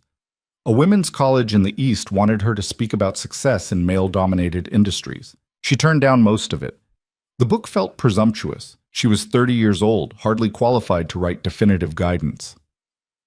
The speaking engagement felt exhausting. She wasn't interested in being a symbol or a spokesperson. She just wanted to run a ranch and live her life. But some opportunities were harder to refuse. A consortium of women ranchers from 4 different states asked Elena to help organize a regional association, a network for sharing information, coordinating market timing, and supporting each other. It was exactly the kind of practical cooperation Elena believed in, and she couldn't say no. The Western Women's Ranching Association held its first meeting in August at the Rourke Ranch. 15 women from across the region, each running their own operation, gathered to discuss shared challenges and opportunities. Elena had expected awkwardness or competition. Instead, she found solidarity and sharp intelligence. "We're all fighting the same assumptions," Catherine Miller said during one discussion. "That women can't understand cattle, can't make hard business decisions, can't compete with men. Individually, we proved people wrong. Together, we could change the entire industry. They established regular meetings, information sharing protocols, and collective market strategies. It wasn't formal or fancy, just practical cooperation between people who understood that collaboration beat isolation. Within 6 months, the association had 30 members. Within a year, it had genuine influence on regional markets. Elena found herself in the strange position of being a leader of something she'd never meant to lead. She'd just wanted to survive, then to build something stable, then to help others do the same.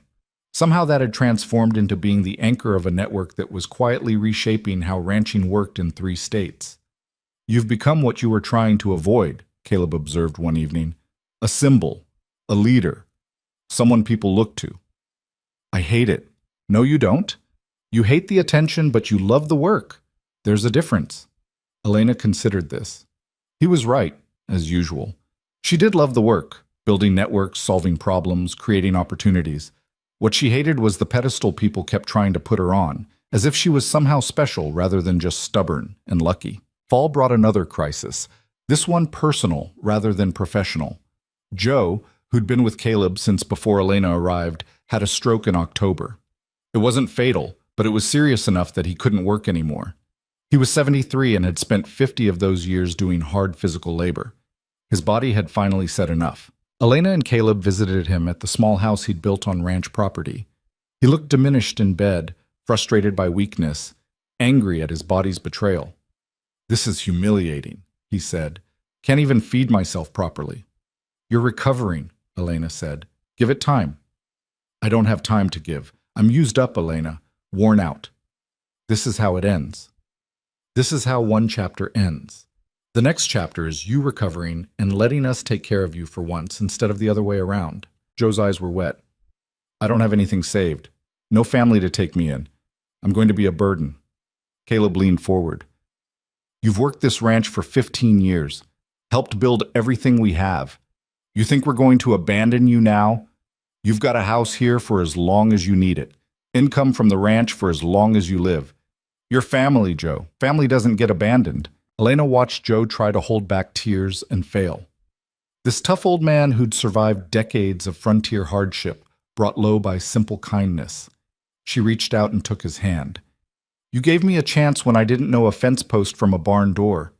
You taught me half of what I know about ranching. Let us return the favor." They arranged for care, hired a woman from town to help with daily needs, made sure Joe had everything required for recovery and comfort. It cost money, but they had money now. More importantly, it was the right thing to do. The frontier was brutal enough without treating people like disposable equipment. Joe's stroke made Elena think about longevity and legacy. They'd built something substantial, but what happened to it when they were gone? They had no children, something they'd discussed but never quite gotten around to addressing. The ranch would continue, presumably, but under whose vision? Whose values? She raised this with Caleb one night in November. "What happens to all this when we're gone?" Morbid question, practical question. We've spent years building something that works. Making sure it outlasts us seems like basic planning. Caleb was quiet for a while. "I hadn't thought that far ahead. Been too focused on surviving the present." "Well, we're surviving the present pretty well now. Time to think about the future." They spent the winter working on succession planning, creating structures that would preserve the ranch's values and practices even after they were gone. Establishing trusts to ensure Joe and others who'd helped build the operation were cared for. Setting up scholarships for young people, especially women, interested in ranching. It felt strange planning for their absence, like tempting fate. But it also felt responsible. They'd been given chances when they needed them. Passing those chances forward seemed like the minimum requirement for building something meaningful. By spring of 1886, the ranch was in its strongest position yet. Profitable, well-managed, influential beyond just their immediate operations. Elena was 32 and Caleb was 41. They'd built something remarkable from nothing, survived disasters that should have destroyed them, and created opportunities for dozens of others along the way. One April morning, Elena woke up and realized she was happy. Not content. Contentment was passive, was settling, but actively, consciously happy with her life and her choices and what she'd built. It was a strange feeling after so many years of just fighting to survive or succeed. She mentioned this to Caleb over breakfast. I think I'm actually happy. You say that like it's a disease. It feels dangerous, like acknowledging it might make it go away. Or maybe acknowledging it means you can actually enjoy it instead of always bracing for the next disaster. Elena thought about that. Caleb was right. She'd spent so long in survival mode that she'd forgotten how to appreciate success, how to live in the moment instead of always calculating the next risk. So what do we do now? She asked. What do you mean? We've survived poverty, drought, market crashes, everything the frontier could throw at us. We've built this ranch into something bigger than we imagined. We've helped others do the same. What's the next challenge? Caleb smiled. Maybe the challenge is learning to enjoy what we've built instead of always looking for the next mountain to climb. That sounds boring. That sounds healthy. There's a difference. But Elena knew herself too well. She wasn't built for static existence. She needed challenges, problems to solve, risks to take. The question was finding the right challenges, ones that mattered without requiring them to bet everything they'd built. The answer came from an unexpected direction. The railroad, which had bypassed Ashford Crossing years earlier, was reconsidering. Population had grown. The ranching operations had expanded. Suddenly, the town was worth a station after all. But the railroad company wanted local investment and guarantees before committing. They needed ranchers to pledge cargo, townspeople to invest in station construction, proof that Ashford Crossing was viable long-term. The town council approached Elena and Caleb as the obvious coordinators. Could they organize the ranchers, coordinate the investment, make the case to the railroad? It was exactly the kind of challenge Elena had been looking for.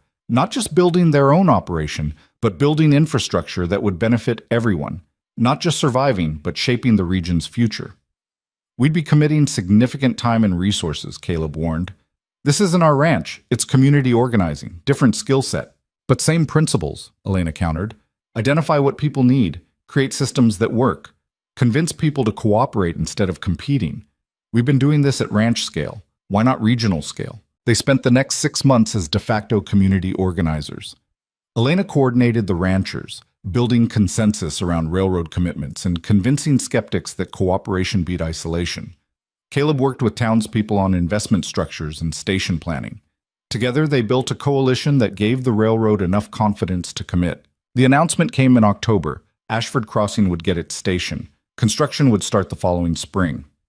The town that had been dying when Elena arrived was now growing again, and she'd been central to making it happen. The celebration was enormous. The whole town turned out, and for once, even Martha Davenport looked pleased. Elena found herself surrounded by people thanking her, congratulating her, treating her like some kind of hero. She escaped to the porch of the general store where it was quieter.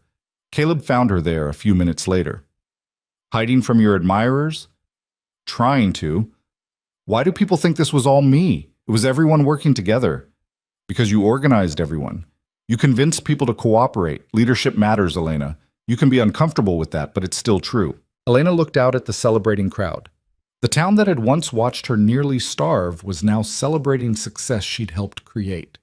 The journey from desperate seamstress to community leader had taken 5 years and felt both inevitable and impossible.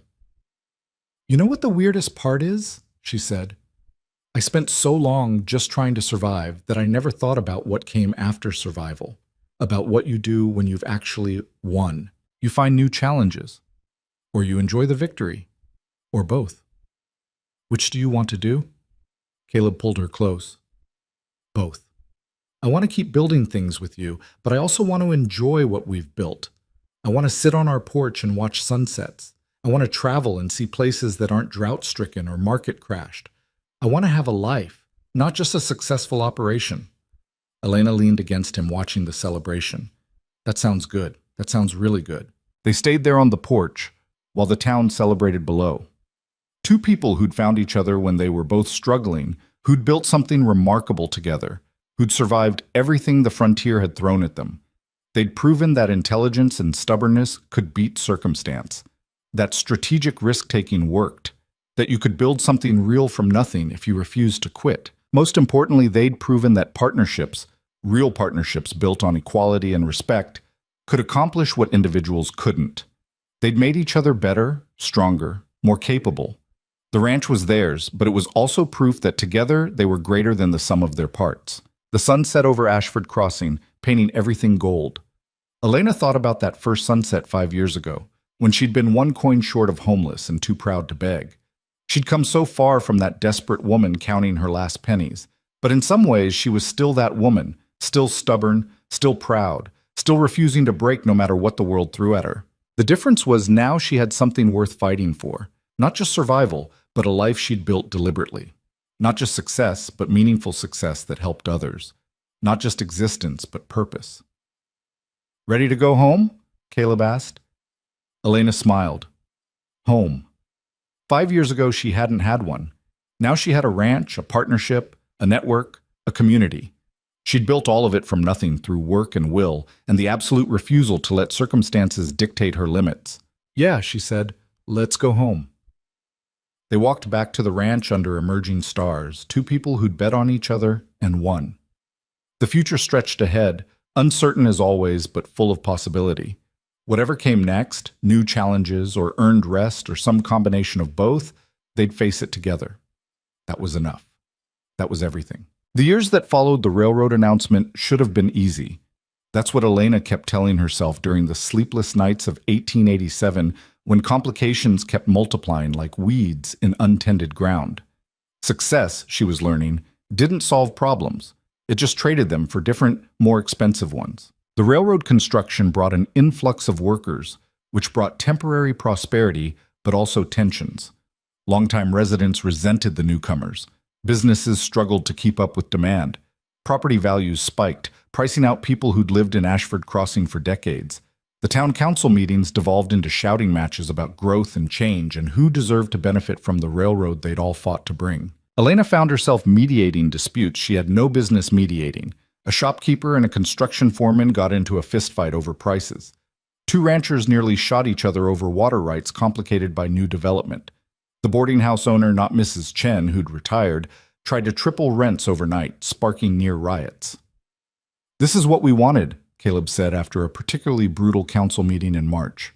"Growth and prosperity." "This is a mess," Elena corrected. "Growth without planning is just chaos with money attached." She was right. But being right didn't make the situation easier. The railroad that was supposed to save Ashford Crossing was threatening to tear it apart through growing pains nobody had anticipated. Elena spent weeks developing proposals for managed growth, zoning regulations, price controls, conflict resolution processes.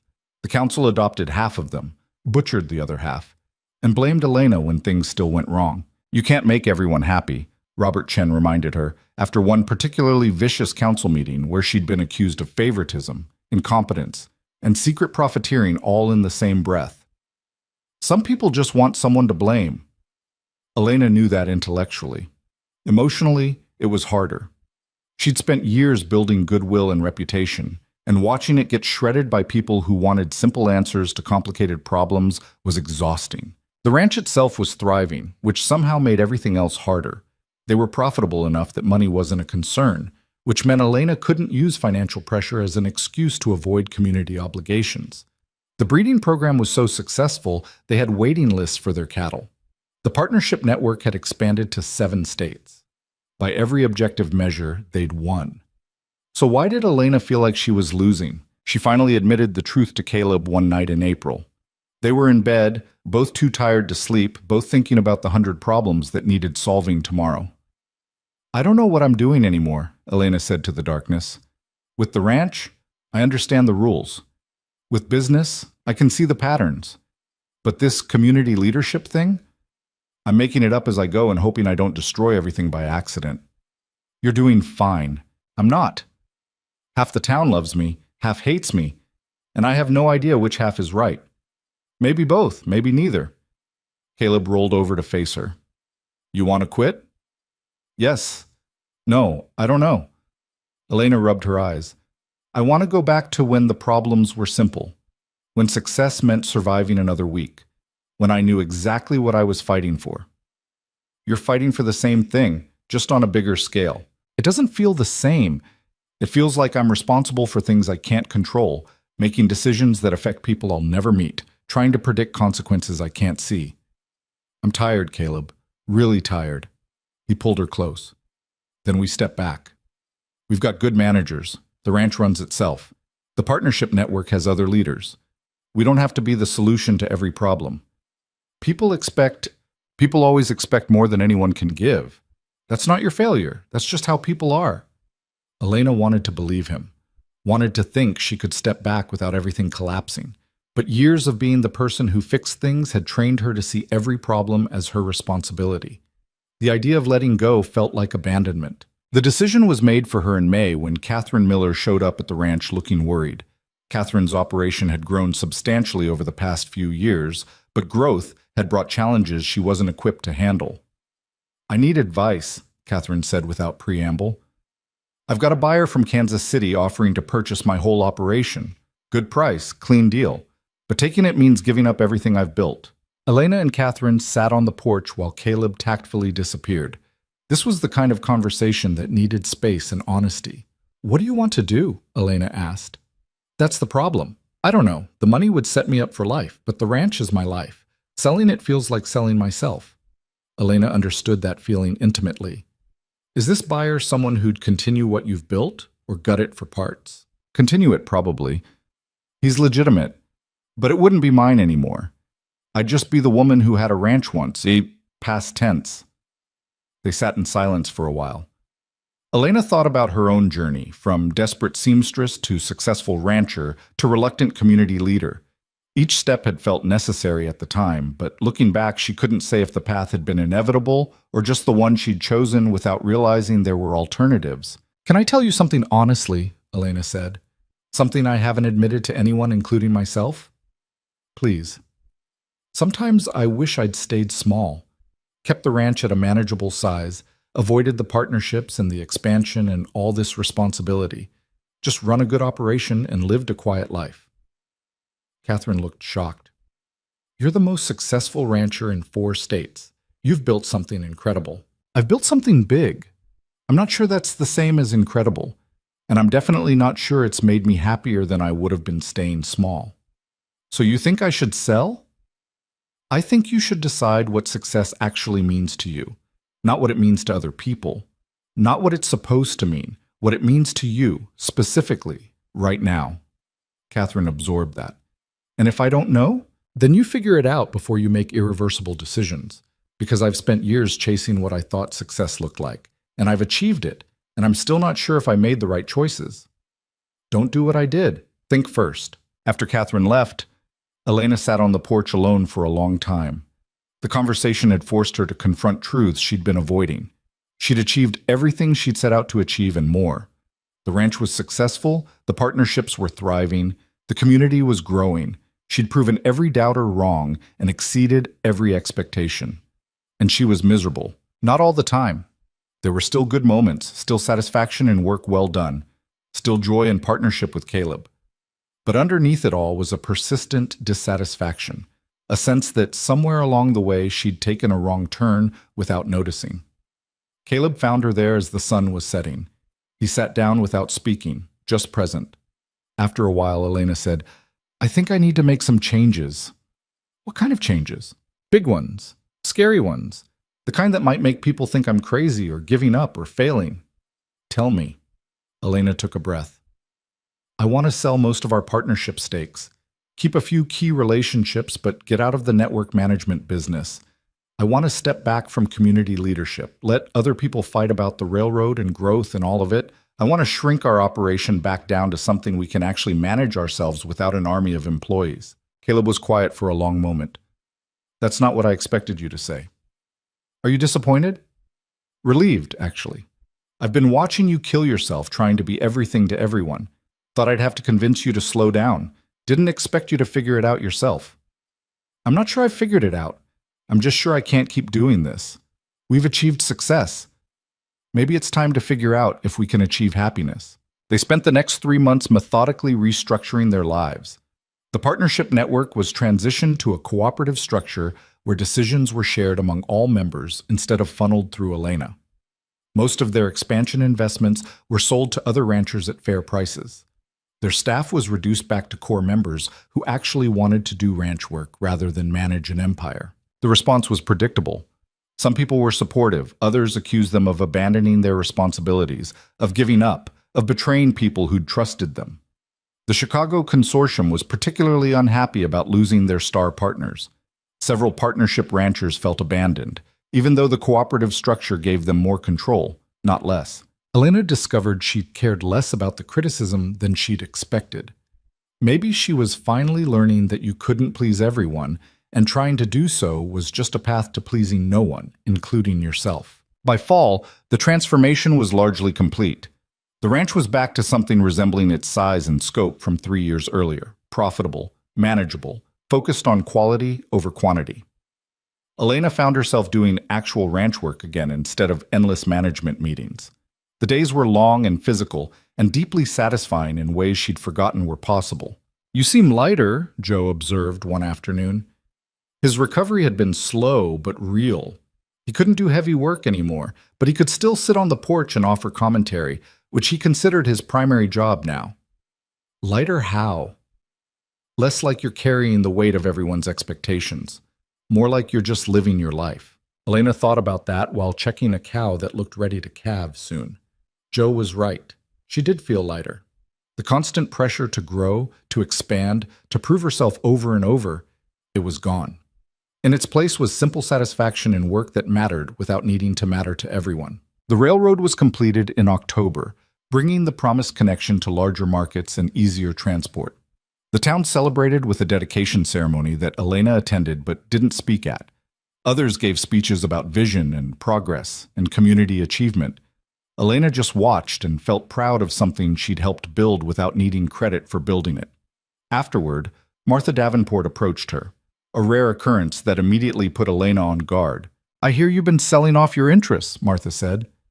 "Giving up?" Elena could have gotten defensive, could have explained her reasoning, could have justified her choices. Instead, she just said, "Not giving up, refocusing. There's a difference. Some people are saying you couldn't handle the pressure, that you talked big but couldn't deliver. Some people say a lot of things. Most of it's nonsense. Anything else?" Martha seemed disappointed by the lack of reaction. She'd clearly been hoping for drama. When none materialized, she drifted away, presumably to find someone else to needle. Caleb had watched the interaction from a distance. That was restrained. "I'm getting better at not caring what Martha thinks. Only took me 7 years. Progress." They rode back to the ranch in comfortable silence. The November air was cold but not brutal. The landscape looked peaceful, settled. Elena thought about how different everything was from that first desperate winter when she'd been learning to mend fences and questioning every decision that had led her to manual labor. "Do you ever regret it?" she asked Caleb. "Offering me that job? All the chaos that came after?" "Every day," he said, completely deadpan. Elena laughed. "Liar. Fine. Never. Not once. You? Regret taking the job? No. Regret some of the choices we made after? Maybe. But overall, no regrets. Even with everything we're walking away from, we're not walking away. We're choosing differently. We proved we could build an empire. Now we're proving we're smart enough not to be trapped by it." Winter that year was mild, which everyone took as a good omen for the new year ahead. The ranch settled into rhythms that felt sustainable rather than frantically ambitious. Elena and Caleb found time for things they'd neglected: reading, conversation, actually enjoying meals instead of scarfing food between crises. Catherine Miller came by in December with news. She'd turned down the Kansas City buyer and recommitted to her operation. But she'd followed Elena's example, scaling back to something manageable rather than pushing for maximum growth. "Turns out, I don't actually want to be you," Catherine said, smiling to take the sting out of it. "No offense." "None taken. I don't want to be me either, at least not the me I was trying to be. That's the whole point." They talked for hours about the difference between success and satisfaction, between achievement and happiness, between building something impressive and building something you actually wanted to live with. It was a conversation Elena wished she'd had years earlier, but maybe she couldn't have heard it until she'd learned the lessons herself. As 1888 began, Elena found herself in an unfamiliar position: content. Not ecstatically happy every moment, not free of worry or challenge, but genuinely content with her life and choices. The ranch was stable, The marriage was strong. The work was satisfying. The future was uncertain, but not terrifying. She mentioned this to Caleb one morning in January. I think I might actually be content. Is that allowed? I'm not sure. Feels suspicious, like the universe is setting me up for disaster. Or maybe you've earned some peace. That's allowed too. Elena wanted to believe that. Wanted to think that you could fight and struggle and build and win, and then actually enjoy the victory instead of immediately looking for the next battle. Maybe that was the real challenge. Learning when to stop fighting. The challenge of contentment was tested in March when Elena discovered she was pregnant. At 33, after years of assuming children weren't in their future, the news was shocking. She sat in the doctor's office in town, trying to process what this meant for everything they'd just rebuilt. She told Caleb that evening after dinner. His reaction was complicated, joy mixed with fear mixed with the same overwhelmed uncertainty Elena was feeling. We never talked about this seriously, he said. I know. I thought it wasn't going to happen. We've been married 6 years. I figured if it was going to happen, it would have by now. Are you happy about it? Elena considered. Terrified. Also, yes. Also have no idea what this means for the ranch and our lives and everything we've built. We'll figure it out. We always do. But figuring it out proved harder than either expected. Pregnancy was physically demanding in ways that made ranch work difficult. Elena's energy levels crashed. Morning sickness was brutal and lasted well into the second trimester. The work she'd been enjoying became exhausting. More challenging was the mental adjustment. They'd built a life around two people who could work long hours and take risks and change plans quickly. A child would disrupt all of that, would require different priorities, different schedules, different everything. I'm not ready for this, Elena admitted to Caleb one night in April. I thought I was ready for anything, but this? I have no idea what I'm doing. Neither do I. We learn together? What if we're terrible at it? Then we'll be terrible at it together, and the kid will turn out weird but loved. Could be worse. Elena wanted his certainty, but couldn't quite feel it herself. She'd spent so many years being competent, being the person who had answers, being someone people looked to. Pregnancy reduced her to feeling helpless and overwhelmed, reminded her she didn't actually control nearly as much as she'd convinced herself she did. The ranch work continued, but with adjustments. Elena did less physical labor and more planning and coordination. They hired additional help to cover what she couldn't do. The operation adapted, which was both reassuring and frustrating. Reassuring that it could function without her constant involvement. Frustrating that she'd apparently been less essential than she'd thought. Summer brought physical relief as the worst of the pregnancy symptoms faded, but psychological complexity intensified. Elena found herself thinking about her own mother, who died when Elena was young. What had her mother thought about raising a daughter in such harsh circumstances? What wisdom had Elena missed by losing her so early? She also thought about her father, whose failures had shaped so much of her drive to succeed. Would her child see her the same way someday? As a cautionary tale of ambition gone wrong? Or would they understand the choices she'd made and why she'd made them? You're overthinking this, Caleb said when she shared these worries. Kids don't need perfect parents. They need present ones who care. How do you know? I don't. But it sounds right, doesn't it? It did sound right. Elena tried to hold on to that thought during the moments when fear threatened to overwhelm her. The baby arrived in early October, a girl they named Sarah after Caleb's first wife. Elena had suggested it months earlier, expecting resistance. Instead, Caleb had cried and said it would be an honor to carry Sarah's memory forward in this way. Labor was brutal. 30 hours that felt like 30 years. When it was finally over and the doctor placed the baby in Elena's arms, she felt a rush of emotions so complex she couldn't begin to parse them. Love, certainly. Fear, absolutely. Wonder at this tiny person who was somehow partially her creation. Terror at the responsibility she'd just taken on. She's perfect, Caleb said, voice rough with emotion. Sarah was not perfect. She was red and wrinkled and loud. But she was theirs, and that was something Elena hadn't quite grasped until that moment. The fierce protectiveness that came with having created another person. Whatever else happened, this child's well-being was now more important than anything Elena had previously considered important.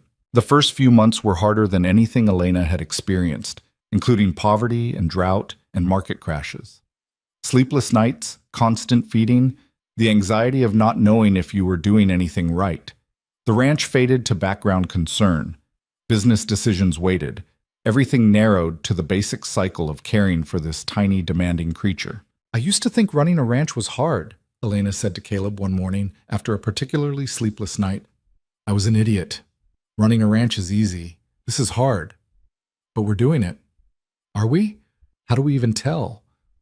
"She's alive and growing. That's probably success." Elena laughed despite her exhaustion. He was right. They were surviving this too, just like they'd survived everything else. Different challenges, same fundamental approach. Take it one day at a time and refuse to quit. By December, they'd found some rhythm. Sarah was sleeping more consistently. Elena had figured out how to work with a baby strapped to her. Not ideal, but functional. The ranch continued operating because they'd built good systems and hired good people. Joe loved the baby with a fierce devotion that surprised everyone, including himself. He'd rock her for hours, telling stories about the old days when the frontier was even rougher than it was now. Sarah would sleep in his arms while he talked, and Elena would watch and feel grateful that they'd created space for him in their lives. As the year ended and 1889 began, Elena took stock of her life with something approaching perspective. She was 34 years old. She'd gone from desperately poor to financially secure, from unknown to respected, from alone to surrounded by family, Caleb and Sarah and Joe, and their small circle of genuine friends. The ranch was no longer the empire they'd briefly built, but it was profitable and manageable. They'd proven they could build big, then proven they were wise enough to choose sustainability over size.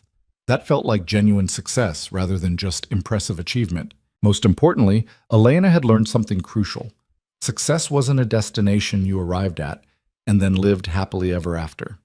Success was a series of choices you made every day about what mattered and what didn't, about what to fight for and what to let go, about building the life you actually wanted instead of the life you thought you were supposed to want. She'd spent years fighting to prove she deserved to exist in spaces that didn't want her, fighting to build something from nothing, fighting to survive disasters and thrive despite obstacles. All that fighting had been necessary, but at some point the fighting itself had become the point. She'd forgotten to ask what she was fighting for beyond just winning the fight. Having Sarah had forced that question. What kind of world was Elena building? What values was she modeling? What legacy was she creating beyond just financial success and professional reputation? These questions led to changes. Some small, some significant. They donated land to the town for a school building. Not for credit or recognition, just because a community needed infrastructure and they had resources to help. They established a fund for struggling ranchers who needed temporary support to avoid bankruptcy. Not loans, just grants, because sometimes people needed help without the burden of debt. Most controversially, Elena began mentoring young women interested in ranching or business, offering advice and sometimes financial backing for their ventures. This drew criticism from people who thought she was playing favorites or trying to manipulate the next generation. Elena learned to ignore these criticisms. She was building the kind of support network she wished had existed when she was struggling, and other people's opinions about her motivations didn't particularly matter. "You're doing it again," Caleb observed one evening in March. Sarah was asleep, and they were enjoying rare quiet time on the porch. "Building something bigger than yourself." "I'm trying not to. I'm trying to keep it small and sustainable. It's not the size that matters. It's that you can't stop helping people. You see someone struggling and you have to fix it." Elena considered this. Is that bad? No. It's who you are. Just don't let it consume you again. Find the balance between helping others and taking care of yourself. "When did you become so wise?" "I've always been wise. You were just too stubborn to notice." They sat in comfortable silence, watching the stars emerge. Elena thought about balance and sustainability and the difference between building something because you needed to prove yourself versus building something because it genuinely mattered. The line between those two things was subtle but crucial. By summer, Elena had found something resembling equilibrium. She worked the ranch part-time, focusing on aspects she genuinely enjoyed. She mentored a handful of women who showed real promise and dedication. She spent time with Sarah, who was growing into a personality rather than just a demanding set of needs. She maintained her marriage as an actual partnership rather than just a business arrangement that happened to include affection. It wasn't dramatic or impressive, Nobody was writing articles about Elena Rourke anymore. The ranch wasn't the talk of 3 states. They'd faded from prominent to simply successful, from newsworthy to normal. And Elena was fine with that. Better than fine. She was content in ways she'd never been during the height of their prominence. Turned out being remarkable was exhausting, and being simply good was its own kind of achievement. The Western Women's Ranching Association continued without her constant involvement, which proved it had been built on solid foundations rather than just Elena's personality. Catherine Miller had taken over much of the leadership, and under her guidance, the organization had grown more democratic and less dependent on any single person. This felt like success. Building something that didn't need you was harder than building something that did, but more sustainable. One afternoon in August, Elena took Sarah to visit the old workshop where she'd once struggled to survive. The building was still there, though it housed a different business now. Elena stood outside, holding her daughter, remembering the person she'd been 7 years earlier. That Elena, desperate, proud, one coin short of disappearing, felt like someone from another lifetime. But she was also the foundation of everything that came after. Without that struggle, without that refusal to break, none of this would exist. Your mother almost didn't make it, Elena told Sarah, who was too young to understand but old enough to listen. She was hungry and broke, and the world didn't care if she lived or died.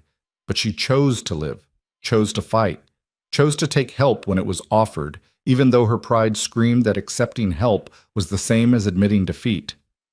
Sarah grabbed Elena's hair and pulled, which seemed like appropriate commentary.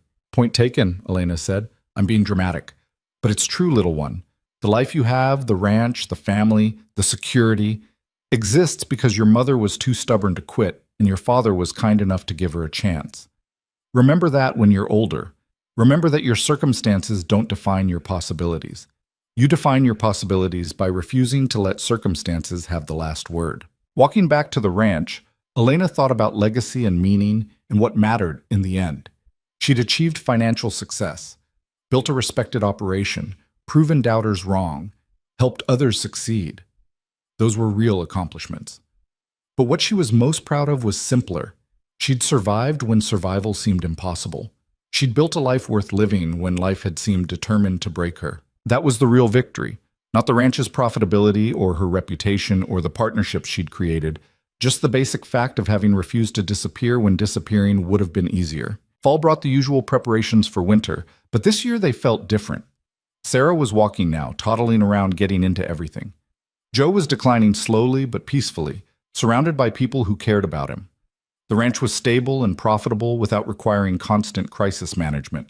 Life had achieved a kind of sustainable rhythm that Elena had once thought was impossible. "We did it," she told Caleb one October evening. They were watching Sarah play with building blocks, making towers and knocking them down with gleeful destruction. "Did what?" "Survived. Built something. Created a life worth living. All the things we were trying to do without quite knowing what we were trying to do." "You make it sound finished." "Not finished. Just reached a point where I can look back and say it was worth it. The struggle, the fear, the risk, all worth it for this." Caleb pulled her close. "Even the parts where we nearly lost everything?" "Especially those parts. They taught us what mattered. You can't appreciate success without experiencing the alternative." As winter approached, Elena found herself reflecting on the journey more than usual. Maybe it was reaching a natural pause point in life. Maybe it was watching Sarah grow and wondering what world they were raising her in. Maybe it was just the perspective that came with time and distance from desperate circumstances. What struck her most was how wrong she'd been about almost everything at the beginning. She'd thought survival was the goal, when really survival was just the foundation for building something more. She'd thought success meant never being vulnerable again, when really success meant having enough security to take meaningful risks.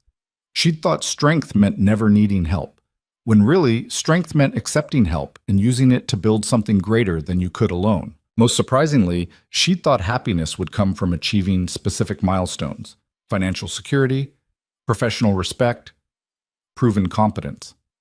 But happiness, she'd discovered, came from much simpler things: work that felt meaningful, relationships built on genuine partnership, the satisfaction of helping others without destroying yourself in the process. The final lesson came in December when Martha Davenport died suddenly of a heart attack.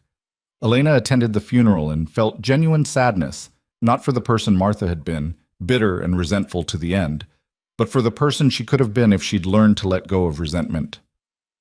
She spent 30 years being angry at everyone who succeeded when she didn't, Elena told Caleb after the service.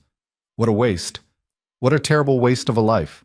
You could have become her if things had gone differently. Elena knew he was right. If she'd failed, if the drought had destroyed them, if any of their gambles hadn't paid off, she could have spent decades being bitter about it. The difference between Elena and Martha wasn't talent or intelligence or even luck. It was the willingness to take help when offered, to take risks when others played safe, to keep trying when failure seemed inevitable. And maybe most importantly, the wisdom to know when you'd won and could stop fighting. As 1890 began, Elena Rourke stood on the porch of her ranch house, watching her daughter play in the snow while her husband worked in the barn and Joe dozed in his chair. The ranch spread around her, solid and real and hers. Not the empire they'd briefly built, but something better. A life they'd chosen deliberately. She thought about that desperate woman counting coins 7 years earlier, wondering if she'd eat that week. That woman would have been amazed by this. Not just the material success, but the fullness of life, the richness of relationships, the simple satisfaction of having built something meaningful. Elena raised her coffee cup in a silent toast to that earlier version of herself. Thank you for not quitting. Thank you for being too proud to beg, but smart enough to accept help. Thank you for taking the first risk, which made all the others possible. The frontier had been brutal to her, testing her in ways she hadn't been prepared for.